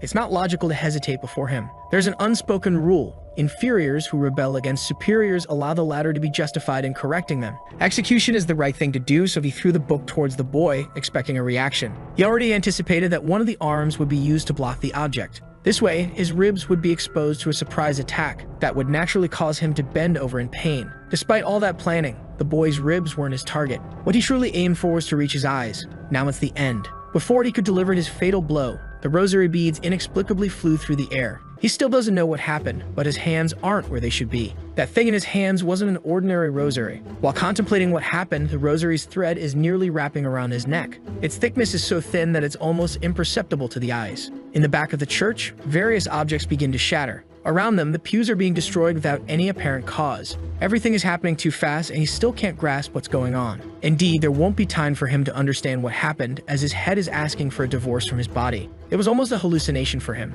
Terrified, he puts his hands around his neck to ensure that his head is in the right place. Then he's scolded by his colleague, who said that Jong was too distracted at a crucial moment. But it wasn't just distraction in his head. He was utterly terrified. Looking at the young man, he knows he can't do anything against him, because in his mind he's already died thousands of times trying to attack him. With nothing happening so far, the three of them are staring at each other in the church. With his years of experience, he learned one thing. He can sense if he's capable of defeating his opponent before the fight even begins. Even so, he had never felt that before. That boy is simply terrifying. He's on a completely different level than anything he's ever seen in his life. Never in his imagination did he conceive of someone with that kind of murderous aura. Remembering the slaps he gave him earlier, he doesn't know what to do. He'd rather die than face the consequences of that. Still lost in his thoughts, Kim looks at them without any hurry. However, he had approached Jung, who unexpectedly says that he was wrong. He desperately begs for forgiveness, admitting he was wrong to behave that way. However, Kim just gives him a few pats on the face. He said to him that the ability to sense the presence of death is your fundamental knowledge for an assassin.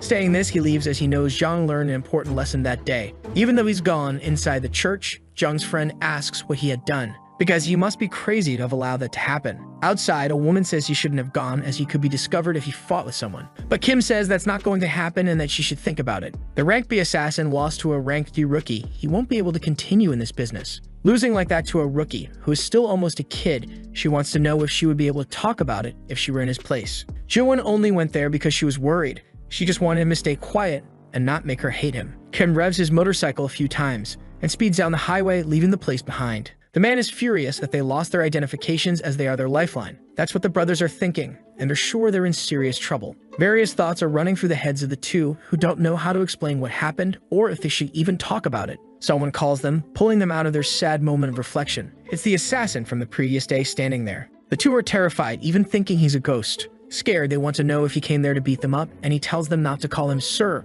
because they're not in the army. He just came there to return their identifications. The brothers start celebrating so much that Jung asks if they want to die. But the truth is, being there, he can only notice that peculiar boy. That one is definitely a very strange citizen. The brothers keep thanking Jung, who asks them to at least be more discreet. Holding Yuna's identification in his hand, he thinks of returning it to her as soon as possible. After all, he hadn't seen her yet. Meanwhile, the brothers brag about what happened. In the training room, someone is struggling with their own effort. It's Yuna, relentlessly striking the dummy. A fight involving one of the brothers flashes through her memory. Her opponent was much more experienced. There was nothing she could do to help. The same thing happened inside the church. She just watched the action unfold. It's been bothering her a lot. She doesn't want to feel useless. Furious, she plunged her knife into the training dummy's neck. Thinking about what happened, she feels pathetic for not being able to do anything. If she continues like this, her younger brother Yujin will be in danger. Entering the room unnoticed, Kim asks what is so pathetic that Yuna is talking about. Before she can answer, he says he came there to deliver her license. But Yuna says it's okay, she doesn't have the right to have that.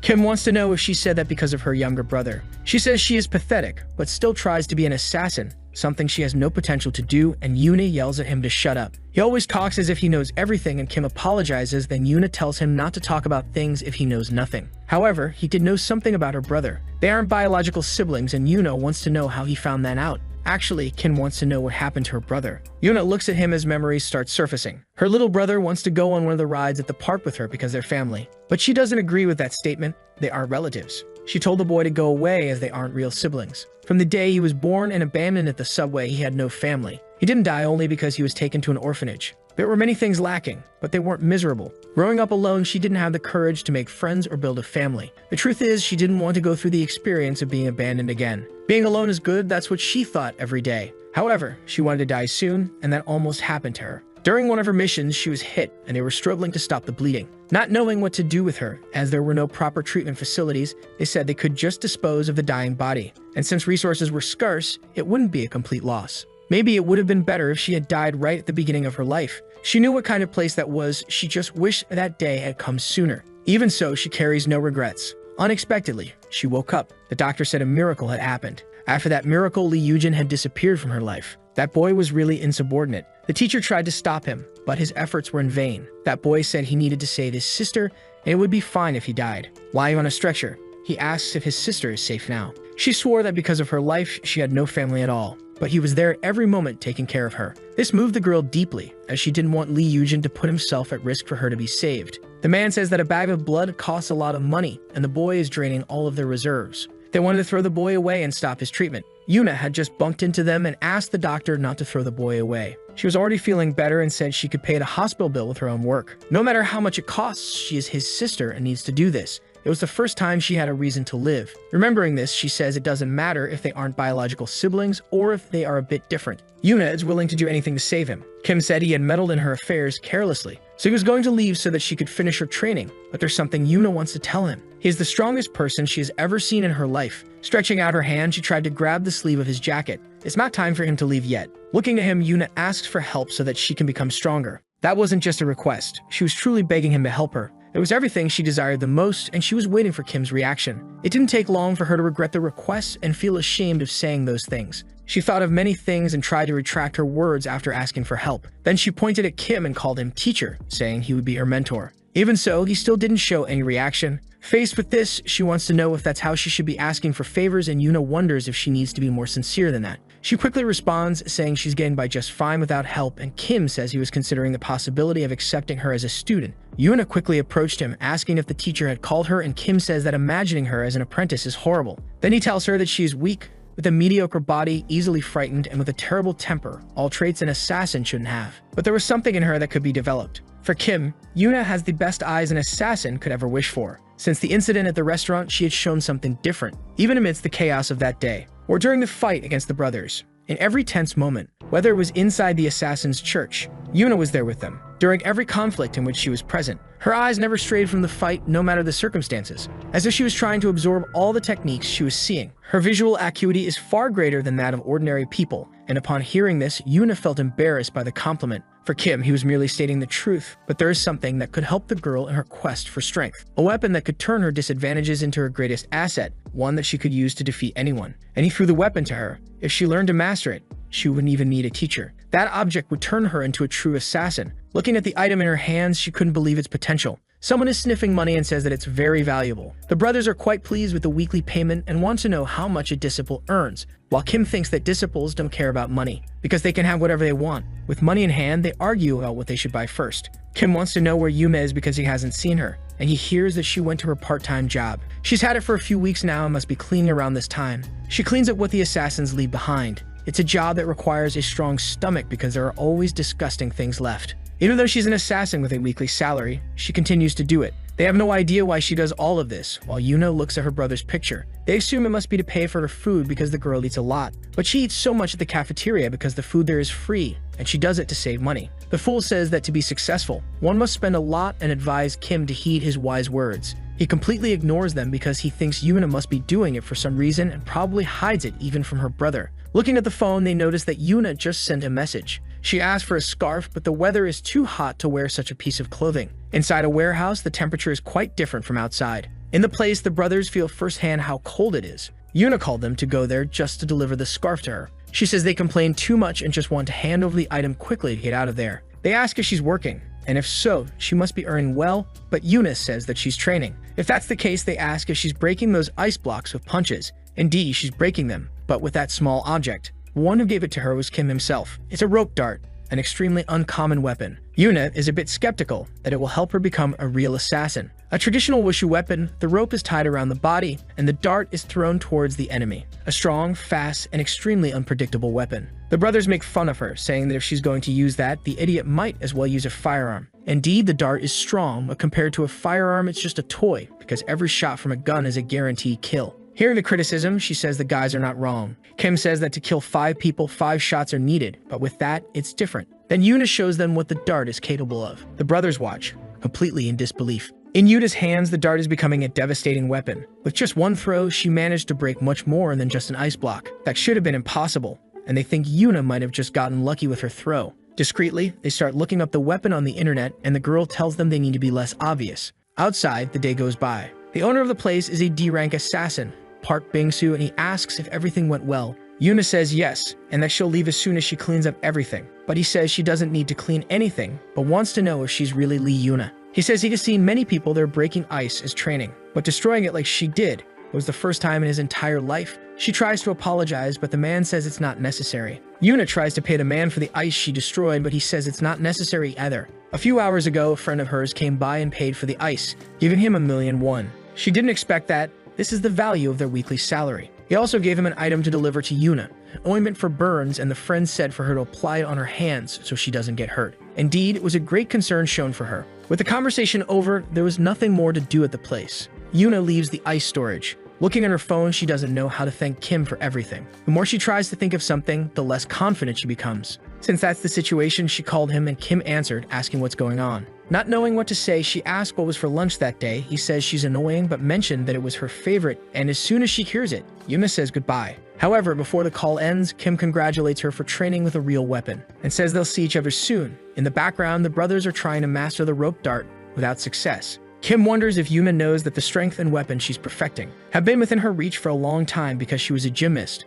Inside a room, someone is being beaten. A degenerate screams among them, asking them to face him all at once because he is Park Sango. A truckload of B and C rankers isn't enough to contain him as they are nothing compared to him. And things were already becoming boring. Indeed, to take down Park, who is an A rank, none of them would be able to do it. So it's necessary for a disciple to appear and solve the situation. As he enters the place, the living assassins bow before him. Park watches him, unsure of what to make of it. As soon as the man approaches him, he lets his mash sheet fall to the ground. The disciple picks it up, saying he'd heard that the man likes to gamble and wants them to make a bet together. He'd returned the mash sheet to Park Sang-do and says that he was already close to becoming a disciple. The man wants to know if he could win a fight against a real disciple. In his eyes, the intimidating figure of a formidable assassin is reflected. That is Nathaniel. A child is thrashing on the ground because she hates all types of kneels. The brothers say she's weak and will have a long way to go until adulthood. The truth is, just like the child, they are also terrified of hospital environments. They start complaining that the nurse is taking too much blood and that they are not donating.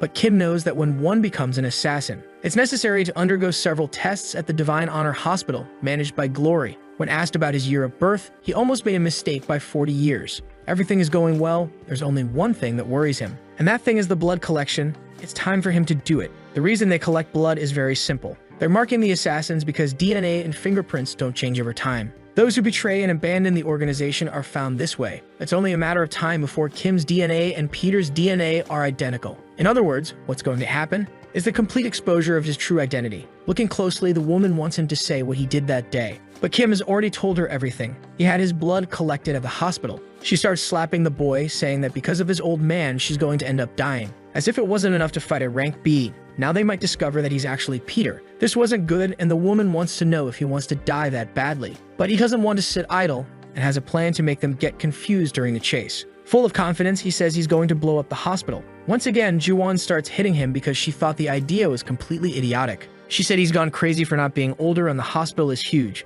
but he's aware of the difficulties. Moreover, it's the place where Glory keeps valuable treasures. The Divine Honor Hospital is much more than it appears to be. It's one of the largest in all of Korea, and it looks ordinary from the outside. Inside, they disguise murders as accidental deaths. They hide bodies and dispose of injured assassins. It's a hospital made by assassins for assassins. Now this DNA is in the hospital's data center. There's no other choice but to blow up the place. Accepting the idea, the woman asks if he knows who is protecting the hospital now. The one in charge is the disciple Nathaniel. This guy is so bizarre that he might not even be human. Inside the room, someone is doing their research. That codename, Nathaniel, has a reason to be. His social role is that of a doctor. Even though he's talented, he got involved in a problem and had to go into hiding. 4 years ago in Rio de Janeiro, a policeman was patrolling near a community, but he ended up seeing something unusual for the region. In front of the precinct, someone had hung clothes out to dry. Only upon getting closer did he realize what it was. So great was his shock that he crashed the patrol car he was driving. Those were bodies all belonging to the leaders of the gangs in the state of Rio de Janeiro. This triggered a war operation aimed at wiping out the remaining members.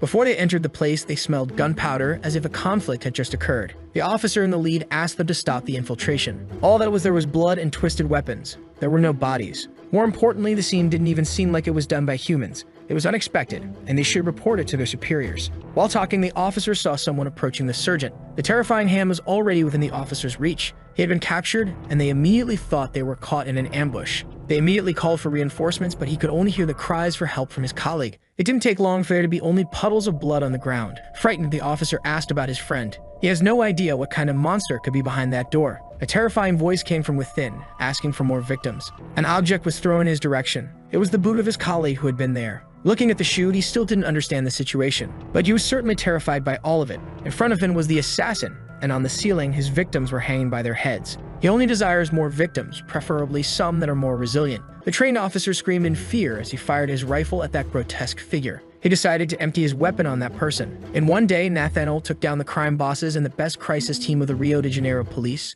The woman carefully knocks on the door. It's hard for her to get this information, and Kim wants to know if it's humanly possible to bend weapons with one's hands. She says the information she has is highly confidential and that it's not a lie. Since this monster is at the hospital, instead of confronting him head-on, it's better to look for a gap. And thanks to her, Kim managed to think of a way to infiltrate the hospital. The woman just hopes he doesn't die soon, but Kim says that his life is privileged. However, he'll need her for that, which leaves her both surprised and scared. In the middle of the city, people are going about their daily lives. A little girl points upwards and asks her father to look as well. Looking up, people wonder if that is Peter. Kim looks too and knows it's nothing. In his hands, there's a flyer asking for donations for elderly people. That's just a small greeting. In celebration of the hospital's 30th anniversary, Peter is going to visit Dr. Nathaniel. As requested, he hacked Glory's server and posted the advertisement that was sent to him. If Glory finds out, their lives are in danger, all because of a joke by a 19-year-old boy. Even though it's risky, it's an approach she's never seen before. Even if it's reckless, that old man hasn't failed a single mission in 50 long years.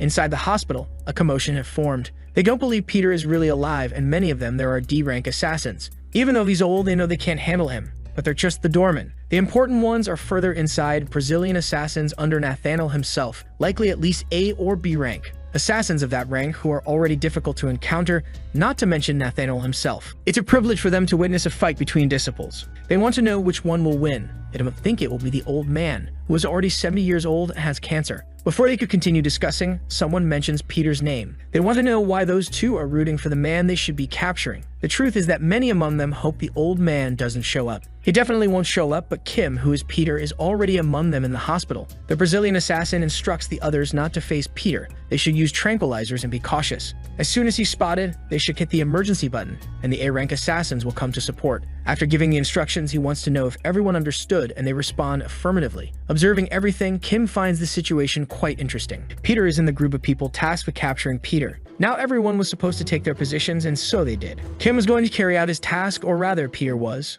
A declaration of war from the old man is definitely unexpected. The buzz among people grows as they want to know if Glory is doing well and if its new boss is a capable person. One of them started worrying since he began fighting with Peter, and now they can't even find him. It would be unfortunate if he caused a huge mess, and they know how talented the old man is. So it was time for the young man to act. If he's not able to capture the old man, he should speak up so they won't have to take the lead. The tattooed man apologizes to them as he hadn't thought that far ahead, and said that from now on, he'll stick to his competencies, because his hospitality towards the elderly made him forget his place. If he's the chief of staff of the army, he should at least be able to understand that environment. He should be fired from his job. Drowning the old man, he wants to know if he really thinks he's stupid, because he wants to know if his father's best creation is capable of dealing with his own best creation. In human resources, an anonymous person is working quietly, but he quickly realizes that someone is going to end his life. Then his neck is easily broken. Kim is really skilled at what he does, but it was just chiropractic. The man didn't imagine that young doctor was so skillful. Knowing vital points was part of his job. Talking to the patient, he wants to know if he knows a doctor named Yahello, but he has never heard of that person. In disguise, he continues walking through the hospital. He needs to find Nathaniel soon, but the person named Yahello doesn't exist. It's possible he hid himself after getting rid of his identity. One thing he's sure of, the disciple is somewhere in that hospital. Now it all comes down to speed. Who will be found first? Near him, the brothers ask what he's doing. However, he tells them that the one with the injured leg should be sitting in the chair. Asking about Yuna, they say she's not at their level, even though she's a rank above them. But if she sees anything suspicious, she should call them, as the brothers would protect her without hesitation. To which Kim says he'll remember that. Looking down the hallway, the two think they found Peter. Seeing an old man wearing the same shirt, they believe it must be a correct target. Kim tries to tell them that they have the wrong person, but they're already bothering the man. They whisper to him that he shouldn't be there and that they would help him escape. But the old man doesn't understand anything at all. A nurse asks if he needs a syringe. Kim doesn't get it, but she thinks that's the reason they restrain the old man. But Kim says it's fine and that they've already collected his blood. The hunt for Peter is ongoing and they're taking blood from all the patients. The old man does everything he can to escape from the brothers, who swear that he is the real Peter. While they are distracted by him, someone bumps into one of them. Irritated, he called the person out, asking if they were blind. But it's Yuna, to his surprise, as she wasn't supposed to be there. With a face that looks like she's making something up, she says her younger brother is in the hospital. They've never heard that before, and she quickly tries to leave, sparking their curiosity. Watching the scene, Kim wants to know why Yuna is at the hospital. On the earpiece, Ju-won says it's not the time for him to be worrying about students, and Kim realizes that she knows him very well. She wants to know if he already knows how to find Nathaniel, but Kim is still figuring out how to do that, because at the moment, they're both looking for each other. Right now, he wants Nathaniel to expose himself without having to reveal his identity as Kim. In front of him is one of the disciples' assassins. This is Rodrigo, who tells him to do his job properly if he doesn't want to die. Approaching him, he introduces himself to the man. He says he found him. Since he's not showing his face, he wants to set a trap. On the earpiece, the woman thought that was absolute madness. It's time to use it, he says to Ju-won, and she should be ready to act. If that's the case, his men are ready to get their hands dirty. Elsewhere, a doctor is preparing for surgery, washing his hands. He performs his ritual calmly. Leaving the bathroom, he opens the door with one of his feet. In a room, Rodrigo seems not to have understood what he heard. He wants to know who that person is who's preparing for surgery. Kim says it's his surgeon, ranked D assassin, Kim Seung-gu. More hostile, he ordered him to get out and go look for Peter, but Kim said he's not the one he's looking for right now. Looking at the assassin, he asks where the disciple Nathaniel is. Rodrigo wants to know why a piece of trash like him would want to know that, and Kim says there's only one reason an assassin asks about someone. When they do, it's because they want to kill that person. Rodrigo was already bored and is quite pleased to have someone to try to kill. Running through the corridors, a man says he has something to tell the professor. He wants to know what it is, and the man says he should take a look at those documents. They are recordings from one of the operating rooms. The professor watches the footage carefully. As it progresses, a slight smile appears on his face. Rodrigo was having difficulty dealing with that doctor. The action is too fast, but he manages to notice everything. Kim had quickly gained the upper hand in the fight. Soon it turned into a one-sided beating session. Rodrigo was being hit from all sides. It didn't take long for him to be completely neutralized. In fact, everything happened and ended in just 10 seconds. At the end of the confrontation, Rodrigo is lying on the ground, motionless. That was all the time needed for a rank B assassin to be killed by him. As if that wasn't enough, he looks at the room's security camera. Nathaniel didn't expect to see that. Peter was really there in that hospital.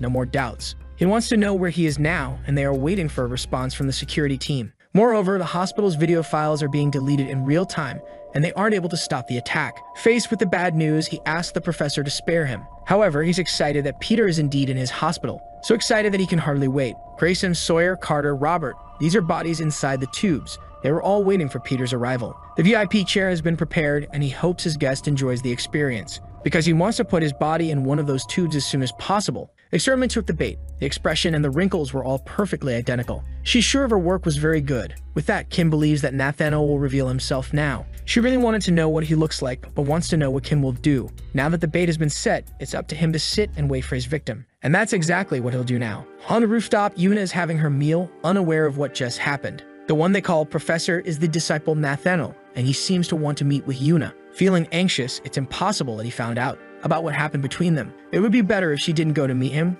or she might put everyone at risk, especially Kim, and she doesn't want to do that, so someone calls her. As soon as Kim touches the girl's shoulders, she screams in fear, and he asks her if she saw a ghost. Yuna says she was about to leave, but Kim holds her back and tells her to stay there. She wants to know what's wrong. He says he's Kim, an D-rank assassin, and that he came to eat, but she wants him to eat somewhere else. However, accidentally, she ended up ordering food for 2 people. Yuna knew that the minimum order there was 2 chickens. Kim wants to spend some time with her since he arrived too early to meet someone. Yuna wants to know who. All she can think is that if she's found talking to him there, she'll put everyone in danger. She says she won't talk to him and wants him to leave, but she takes all the chicken he brought. Trying to find a middle ground, she says she'll leave after eating 1 piece, and Kim tells her to do as she wishes. However, she ends up eating all the chicken pieces, and Kim says she's too shameless. Yuna wants to know who he's waiting for, but Kim says if he tells her, she'll be in danger. The girl insists and wants to know the reason that brought him to that hospital. She knows it's hard for him to trust her because of the way they ended up meeting. She knows that he and that old man are connected. Even if they can't find him, she's going to say something she's sure of. Then she remembered the past and felt the urge to apologize to Kim. That old man was seriously injured, and that only happened because he tried to save her. Peter is probably already dead. Kim interrupts and says he's looking for someone.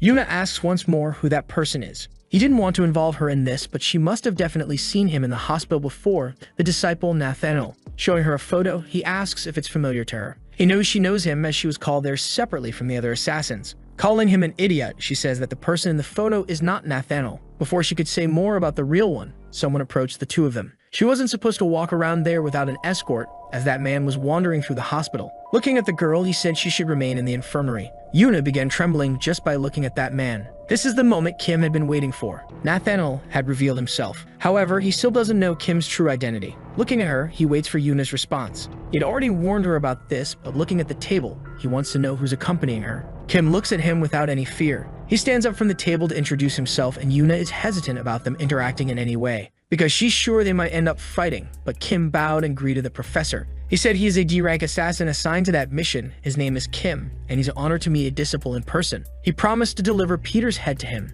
and continued his pleasant performance. In response, the disciple showed no sign of emotion. Before leaving, he ordered Yuna to go to his room and said he would send someone to escort her, and that he would definitely see her later. Having had contact with that man for the first time, she is now certain that Nathaniel is not an ordinary man. A nurse stops Nathaniel to talk about the person who captured Park Sang-do. But according to the instructor, the students were just lucky, and he shouldn't worry about it. But the professor says he's the one who decides that and wants to know where his report is. It was already printed there, so he extended his hand to take it. The guy next to him got nervous and let the papers fall to the ground. In response, he began to apologize profusely, saying the papers slipped from his hands. His luck is that Nathaniel can't stop thinking about Kim, who introduced himself to him. Ever since that handshake, his hand is still trembling. Then he asked what his name was, and the guy said that if it's the young ones from before, they're Yuna and Kim. Kim Sung-gu, he immediately remembered, wanting to keep an eye on him, but he believes the young man will be a good sample. On the radio, she doesn't believe Nathaniel's men are going to escort Yuna. He must be focused on Peter now, and even so, he accepted his offer to be one of his bodyguards. It's going to be fun because he's not going to find Peter, The woman is very upset with the risks that Kim is taking. She warned him to get out of there quickly, as the danger he's facing is only increasing. As soon as he goes, he'll find out what kind of place this is. Before leaving, he congratulated the kid on his victory in chess, and the other brat says the doctor went easy on him. The man gave him a card that grants free access to any part of the hospital. He usually doesn't make this type of offer to rank D individuals, but he must remember 3 things. Only speak if spoken to, don't get suspicious about anything he does, and the most important of all, never refuse his favor. But Kim doesn't know what that means. Also, he wants to know why the man is so nervous while explaining. Now they should hurry, as Nathaniel hates being kept waiting. As the professor requested, Kim is there now. He's happy that he didn't arrive late, but Kim senses that the scene is off. The rounds are about to begin now, and Kim knows this won't be easy at all. These assassins are different from the others, because their loyalty doesn't lie with glory. They're Nathaniel's team, his personal assassins. Asking about Peter, one of the goons says measures have been taken as he requested. All exits are sealed under the excuse of a small quarantine. They're gradually narrowing down the area, and he wants to know about the DNA tests. The examination for people around his age will take 2 days. It's not possible that he's left the hospital yet. Even if he's skilled, there's no way to cheat DNA tests. Now he's trapped like a rat. It's only a matter of time before he's found, and Kim is very happy to hear their plans. Even so, he knows that Nathaniel isn't the type of person to make things easy. Walking through the hospital, he starts talking to some patients. He tells a boy that he needs to do this if he wants to play soccer again. Talking to nurses, he discusses matters related to the surgeries that happen on that floor. He knows he was summoned with a purpose, but he doesn't know why he's doing his rounds anyway. Then Nathaniel asks if he's disappointed because he didn't call him to do anything specific other than be his bodyguard. However, he thinks it's because he's not showing his nature as a disciple, but Kim says it's fine. Seeing the boredom on his face, he asked him to follow as there's something he wants to show him. That path isn't marked on the hospital's floor plan, so he has no idea what might be at the end of this route. They're just descending the stairs in silence, and he wants to know what Nathaniel is going to show him. Then the professor swipes his card through a digital reader. Finally, Kim comes face to face with what he was hiding. It's too horrific, and Nathaniel said that this is where his ideal world becomes a reality. He asked if Kim is interested in biology, to which he replied that he only knows the basics. He simply stated that organisms evolve through natural selection, and that it's sometimes a great coincidence. However, Darwin is wrong according to him. Evolution is caused by nothing but him. There at the hospital, he could eliminate the weak, as well as preserve the strong and develop them even further. This is a more honest way to care for people, which is why he's been keeping an eye on Kim. While they were talking, a loud beep echoed and a code red was initiated. A specimen had escaped, and they should take shelter until the security team contained it. The man runs desperately while the alarm warns everyone of the imminent danger. Given the circumstances, it would be impossible to stop it with just tranquilizers. The guards know they need to stop it and prevent it from escaping that place, but it's very skilled and passed through them without any difficulty. It's almost at the exit, and the gates will remain closed until the specimen is captured. It knows it needs to reach the gate before it closes, or it won't be able to escape. The countdown is almost over, and its dream of escape is slipping away. Suddenly, debris flies from the wall towards its face. It was the professor, who had smashed through the wall with one hand and grabbed the specimen. This interruption left him annoyed, as he was talking about something very important. Crushing the specimen's head, he said it shouldn't have interrupted him. Only screams can be heard from the other side of the wall. As soon as silence fills the space, it's clear that the situation has been resolved.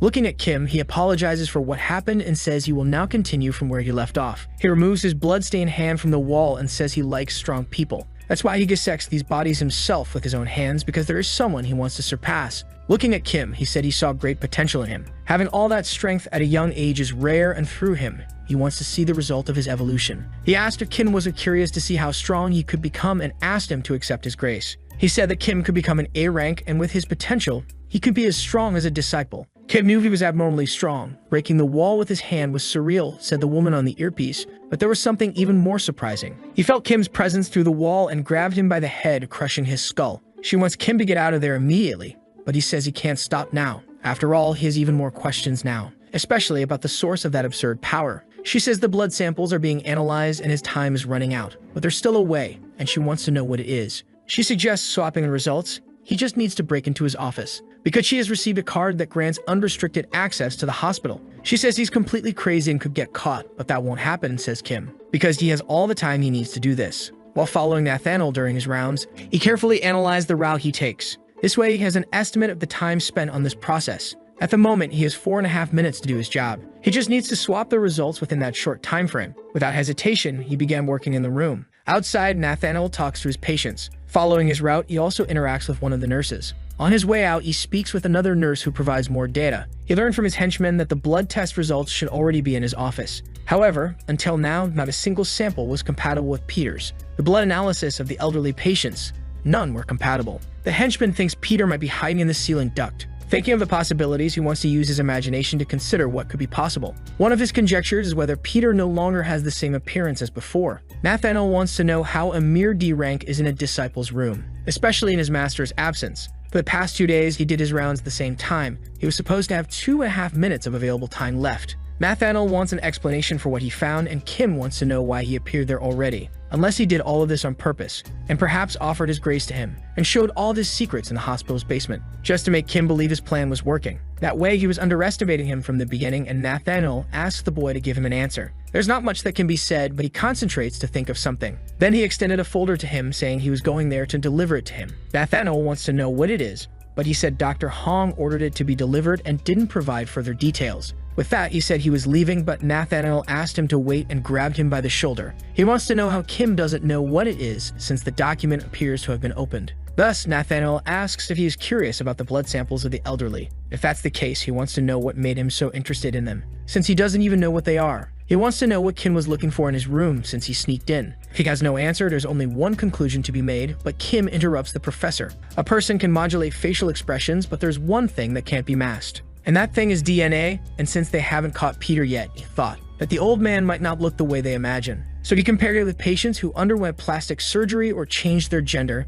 but none were compatible either. Besides that, he wanted to take another look. Then he intensified his performance and apologized to the professor, as he shouldn't have done it without informing him. After hearing the explanation, Nathaniel asked him to raise his head and place one of his fingers on Kim's forehead. Indeed, he has something in his mind, but he shouldn't forget that he is a member of Glory and should maintain his dignity. He is now free to leave. Thanking, he said he would leave now. Touching Kim's face, he realized that this skin is real. It's not makeup. The texture is that of a young person's skin, so he ended up dismissing Kim as Peter's possible identity. Having returned to square one, he became deeply irritated. All Nathaniel wants to know now is where Peter is hiding. This is Carter Podman, the champion of Mexico's underground and no-rules fights. His nickname is Slasher, and it's said he has the strongest legs on the planet. Many have succumbed to his powerful kicks. Nathaniel wants to know if what he heard about him is true, and the fighter asks if the Asian guy came there to die. The world's strongest legs couldn't withstand a single blow from the disciple, who now flaunted them like a trophy in the middle of the arena. In the same way, he encountered the world's strongest fist, whose arm shattered into pieces after being struck by him. There was also the world's strongest gang, and they had their heads mounted on the ceiling like chandeliers. Nathaniel's pursuit of the strongest made him defeat them all. Not even he knows exactly why he did this, and in agony, the young man tells the Asian that he will not be the best. At first, he didn't understand what he heard. As long as Peter is alive, he is not the best of all. Nathaniel is already tired and sick of having to hear that name. All they wanted was to know who this Peter is and what he needs to do to find him. It's unfortunate that the body before him can no longer say anything. Nathaniel is furious, as it seems he is the only person who cannot meet Peter. To be the strongest man, he needs to find him, and the last person who saw him must know how to locate him. Calling one of his henchmen, he told him to bring that person to his office. The brothers want to know what Yuna is doing there. She has her reasons, and told them to pretend better that they are patients in the hospital. They saw her in Nathaniel's office and want to know if she has a secret mission, but they don't suspect anything. While they are talking, the man calls her by name. He said that the professor wants to see her immediately. She asked why, but the young man told Yuna not to ask questions. That left the brothers impressed, as he is an A-rank assassin, the Undertaker Santos. After the interaction ended, Yuna goes to the professor's office. Inside, he presents a photo of Peter to her. It must have been her first time seeing him. Not even other disciples had this privilege, and besides, she left there alive. She even thought that Peter let her escape, but she also managed to escape from an A-rank assassin, and there's nothing special about her. Yuna just thinks that maybe he has no proof, and she just needs to stay quiet. Nathaniel asked if the girl had witnessed a miracle. Certainly not, and some disciples propose a hypothesis about what might have happened. He must have helped her during the incident with Park Sang-do, and in return for that, she must have made a deal with Peter. But she's an orphan and has nothing to offer him. Given that, he wants to know if Yuna is a double agent working for him. Yuna wants to know why there is all this suspicion, but Nathaniel says it doesn't matter because she can't do anything. Because he knows she can't just die and leave her brother behind. Due to his hemophilia, he has been bedridden for a long time. With his health condition, living 3 more years is practically impossible, however. Nathaniel says he can save her brother. With the serum he developed, which costs $4.5 billion, with one dose the disease is eradicated, and he hopes she understands as she is smart. She needs to choose a side, and Yuna wants to know what she has to do.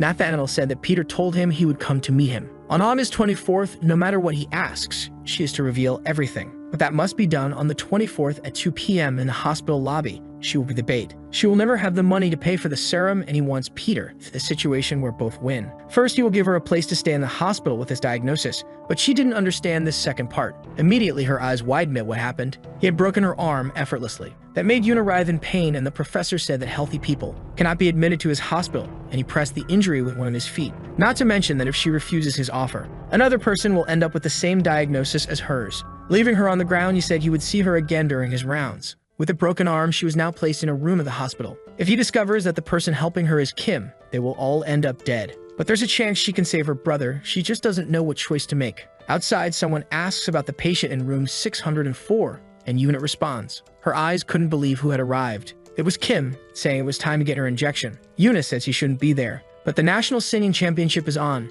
and she insists he should watch it somewhere else. She scratches her head, unsure how to explain things to him. Yuna tries everything to take control and push him away, and Kim asks if this is all because of Nathaniel. After all, he's her professor. Even so, he doesn't remember breaking his apprentice's arm. Now he wants her to tell him who did it. Yuna is a bit hesitant, so she's thinking about what she can say to him, and she asks what he'll do on the 24th. Wanting to know the reason for the specific question, she says she has something to ask him, but can't tell him now. On that day at 2 p.m., he should be in the hospital lobby. He should stop asking questions and just do it as she says. For Yuna, it's the only choice she has. As he looks at her, he insists once more that he needs to go. So he said he would be there at the appointed time. Outside the hospital, the rain pours heavily. On Yuna's phone screen, tears fall on her brother's picture. She still doesn't know if she did the right thing. Outside, Kim hears that this is the only thing she can do. The hospital's birthday banner is still outside. The 24th has arrived, and the professor says he's been looking forward to this day, because Peter said he would meet him on this very day,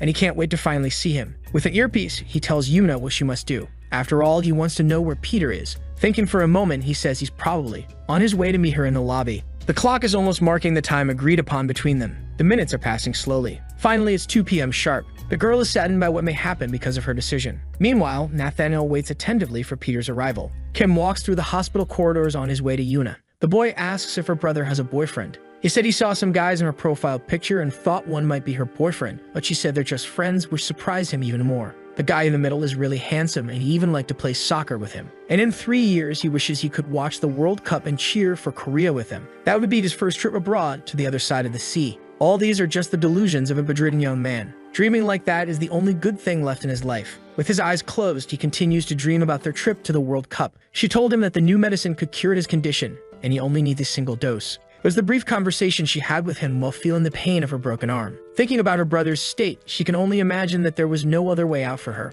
In the earpiece, Nathaniel wants to know where Peter is. He must be on his way, and Kim is also at the hospital. She's waiting for him to fulfill the promise he made to her. It's already 2 p.m., and she waits for him in the hospital lobby. The moment Nathaniel has been eagerly waiting for. However, a few minutes go by and there's no sign of him. The professor's mood is no longer as friendly. He wants to know from Yuna what happened, because Peter hasn't shown up at the designated place. Meanwhile, she wonders if Kim really won't keep his promise to her, because it's already past 2 p.m. But he's at the clock outside, not the one in the lobby. The old man got the meeting place wrong. In their conversation, he asked if it was the lobby clock, but she said no. He should go to the clock outside in the garden. If he went to the other one, she would kill Kim, who ended up agreeing. And there he is, looking at the clock's hands, waiting for his friend. Nathaniel might end up killing Kim if he discovers that it was him and not Peter who killed Octopus. The professor's henchmen are all over the place in that building. No matter how skilled Kim is, the situation is completely dangerous. Any precaution in that environment is still too little compared to the risk. The only thing she wants now is for Kim to escape from that trap. He had appeared mysteriously in her life.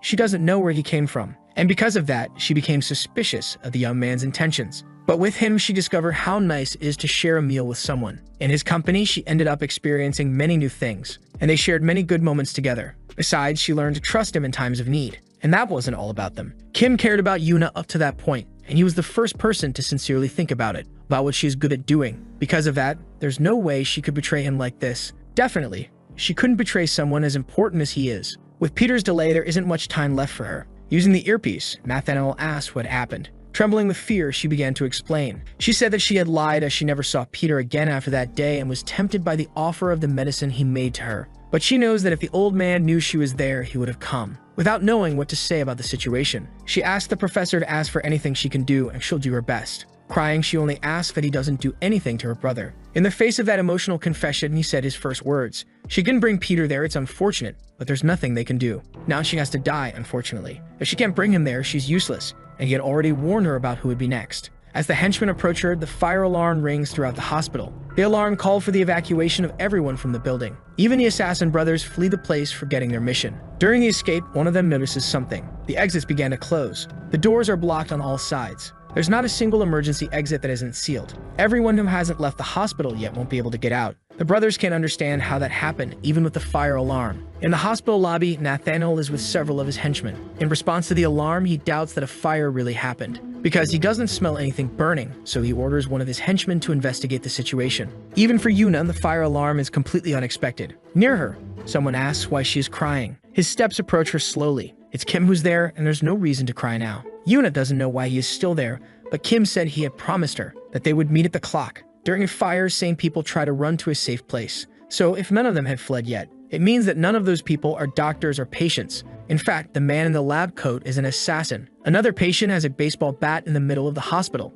as well as another pair carrying melee weapons. Now he has a message for the assassins who are there for him. Yuna doesn't know what Kim is doing now. Nathaniel still doesn't understand what he meant and asks if his intention is to save Yuna. If that's the case, he had already suspected it. It wasn't just sympathy that he showed. That handshake wasn't from a normal person. Nathaniel suspected that something was going on. Because of that, he wants to know if he is capable of dealing with all those assassins. They all come from a violent community in Brazil. The life expectancy of the youth there is 16 years, and thanks to all that violence, very cruel people are able to develop. Most young people die before they even reach 10 years old. Because of the unstoppable flow of bodies, the community received the name of the City of Funerals. In that harsh reality, the weak die, and to survive, you have to be strong. Through the various kidnappings that occur in the sea, the unstoppable drug trafficking, even prostitution, the funeral agents control the city. They are the most powerful and violent organization in all of Brazil. For him to know the 100 strongest members of that organization are in the hospital now, Nathaniel is curious to see how he's going to deal with 100 people at the same time. Witnessing the impossible scene makes him smile, and as he had said before, he saw potential in him. He's like a tiger cub. If he grows under his guidance, he will become the greatest of predators. However, he cannot win against adults right now. It was time for him to join the professor, who would secure his future as an assassin. But Kim isn't impressed by the offer at all. Thinking for a bit, he even shrugs at it. Nathaniel realizes that he has made a choice. Moreover, he seems to desire the imminent fight. Two degenerates charge at the protagonist of the story. The bald one can't wait to let his blade sing. Finally, after a long time, gratuitous violence emerges and Kim took down the two extras. Those who were still alive can hardly believe what they had witnessed. Even Yuna couldn't believe it. He killed his opponents without looking at them, without missing a single vital point. Handling the pen, he asked the professor a question. After that, does he still see him as a tiger cub? Nathaniel asks if they know how long it takes for a person to die. 1 minute if it's a major vein and only 12 seconds if the carotid artery is damaged. With 100 people and taking 1 minute for each of them. The truth is, Nathaniel is very curious to see what will happen, because he wants to know if it will really last 100 minutes.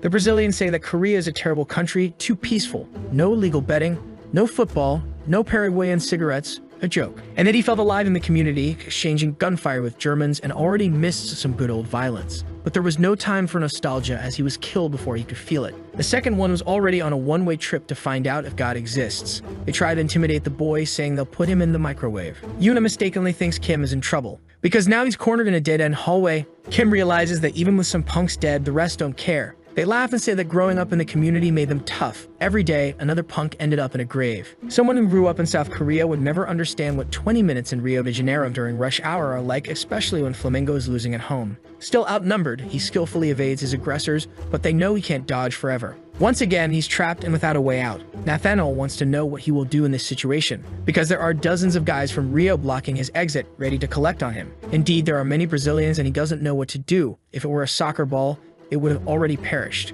However, staying in that position was exactly what he wanted. In the cabinet behind him, there seems to be a record. The guys from Rio start to watch curiously, waiting to see what he's doing. Kim and pulled out a fire hose from there. The guy from Rio can't believe he's going to lose his life to a water jet. This is unacceptable. While he was thinking, the water started to sweep the punks down the hallway. Kim tells them they shouldn't be surprised yet because they're just getting started. The mass of Brazilians is pushed through the hospital. Now with a little more space, Kim looks at something. His hose has run out of water, it's been depleted. It seems their water play ended sooner than expected. The Brazilians praise his cleverness but say you can't kill anyone like that. But once again, he tells them they're just getting started with this game. Now in his hands, there is a defibrillator. Placing both paddles on the wet floor, he said that this is the true beginning. Immediately, all the Brazilians nearby received a formidable shock. Kim was standing on a dry platform, and in front of him, there were now a few more bodies. Nathaniel is quite impressed with the boy's performance and can't wait to see more of it. The more he looks at him, the more captivated he is by his foolishness. Nathaniel corrects himself and says that if their numbers drop by half, Kim won't spend more than an hour playing. But he doesn't think it will take him that long to get through them. Even so, he thanked him for the generosity. Picking up a notebook from the ground, he began to write a few things. Throwing it to the floor, he startled the Brazilians who were still alive. He made a mark on what would be the drawing's neck. He said that it represented the excessive bleeding caused by a carotid injury. That's going to be the cause of death for all those guys from Rio. The first of them even saw it, but couldn't react in time. That scrawny Korean is not someone they can deal with. He simply turned into a killing machine more efficient than Rio de Janeiro itself. There wasn't a single exposed neck that could escape the reach of his little pen. They were snails and Kim is the salt. It doesn't matter if they were tough guys in their community, this is Korea and the pen is mightier than the rifle. His skill is simply transcendent. The further he advances, the greater the number of bodies and dying people on the ground. Passing through them didn't even require everything he's capable of. The discreet pen is much more dangerous than any knife in the place. There are more bodies than living people now, but the small portion of the remaining Cariocas decides to fight back. They leap and form a large human mass over Kim. However, they are all repelled by the power of the assassin. Yuna is still there and doesn't take her eyes off the fight for a single moment. That must be the legend of the strongest man on Earth. Near her, people couldn't stop talking about him. Contrary to what the legend said, this man was an ordinary old man like any other. She never imagined he would be able to fight all those people and come out victorious. When that happened, it dawned on her. She shouldn't believe in rumors. But what if the rumors were true? In front of her is Kim, who is Peter, doing something unbelievable. He's handling all those assassins alone without difficulty. And to do so, he's using only his pen. Now everything on the ground is just blood. Nathaniel, who watched everything, is definitely pleased. He doesn't know if he's a fan or a hater, but he expected Kim to be capable of doing that. Besides, the entire action began and ended in just 13 minutes. Kim says he's not done yet, and the professor didn't understand. He's still alive, and it's up to him to choose if Kim will go up, or if he will come down and throw punches with him. Like a JoJo villain, he descends to the ground floor, crushing the floor beneath his feet. Now that he's on the ground, he asked Kim if that answered his question. Since they're going to fight, there's something that makes the professor very curious. He wants to know how he is so skilled despite being so young. It doesn't make any sense to him. He even imagined that he could be from another country, but he's too young for that. But Kim is also curious about the disciple. He wants to know why those who lack confidence tend to talk a lot. Smiling at the provocation, he said the young man should know something as well. Arrogance and fighting spirit are completely different things. The attack comes with force and Kim puts his arms in front of him to block it. The impact is strong enough to lift him off the ground. Indeed, he is really very strong. Even the girl didn't expect the professor to be someone truly so powerful. Kim falls to the ground but manages to maintain his stance. He looks at his opponent, focused. All that superhuman strength, he doesn't seem real. Yuna knows that things are much more dangerous now. Nathaniel imagines that Kim used all his strength fighting the 100 assassins who were there. It's only a matter of time before he loses. Yuna says that blocking all those attacks is very dangerous and he should dodge soon. Nathaniel asks if he's already tired since they've only just begun and armed himself with the bodies of his henchmen. That is definitely unexpected and caught Kim's attention. Even though he blocked it, he was struck by two massive Carioca bodies. Nathaniel says he can't do anything because he's exhausted, but he won't accept that as an excuse to go easy on him. He threw Kim against the wall using just one of his hands. More impressive than his strength is only Kim's physical resilience. He had never seen someone so strong before, and he would like to know what the source of all that strength is. While standing still and reflecting, Nathaniel landed a flying knee strike. Yuna is already in tears because she's sure Kim will die at this rate. Going to the elevator, she saw that it had gone down. Since he is very quick, Nathaniel thought for a moment. In a confined space, there's no way the young man can escape him. Kim says nothing in response to the provocation. Meanwhile, the disciple is engaged in trying to finish him off as soon as possible. Striking his face several times, he asks if he's really going to stay like that, doing nothing. He wants to know where his fighting spirit is, as he swore it would be a challenge. But from what it seems, he is no different from ordinary people. The blows are so strong that the elevator is being destroyed from the outside. Its walls are already completely dented. There's so much violence in the strikes that even the steel cables are breaking. The two had to leave there.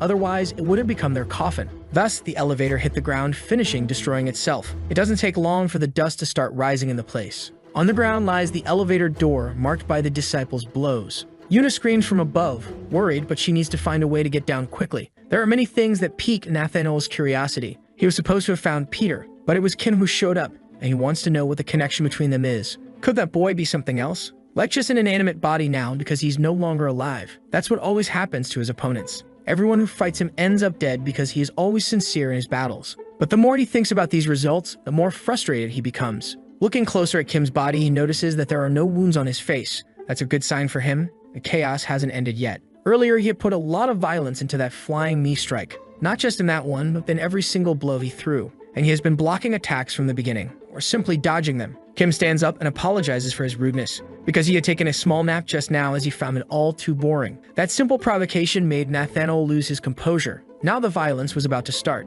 He said something about being sincere earlier. If that's the case, it's fine. He should come at him because Kim is going to return a little sincerity as well. Nathaniel charges at him like a husband who just found out he's been cheated on. Now is the moment when things will be settled. Then Kim countered the disciple's punch with a punch of his own. The scene ended up being recorded by the cameras. His team sees the recording and worries about him, thinking Kim is being pressured. But the woman isn't worried and says she heard an interesting story some time ago. About 55 years ago, someone asked the children what the source of strength is. Many answers were given by them. Indeed, they were good answers among those she heard. Now she wanted them to try to break that huge boulder in front of them. They had gone through the toughest week and should be able to handle something simple. One of them thinks the task is impossible. One of the kids says that Peter won't be able to break it and that the bandages won't help at all. Even so, he hit the boulder and the snotty kid said he would never break that stone. Time passed and he continued striking the stone. At night, he was still there hitting the stone. In the first minutes of dawn, someone went up to him. It had been a month since he showed up to train with them, and they imagine he must have given up. Not to mention, the stone remains intact, and they don't understand why Peter is still being favored. The girl tells them to look to the side. They knew that wasn't there before, it's a different boulder. There are several broken stones, and they wonder if Peter was the one who did all of that.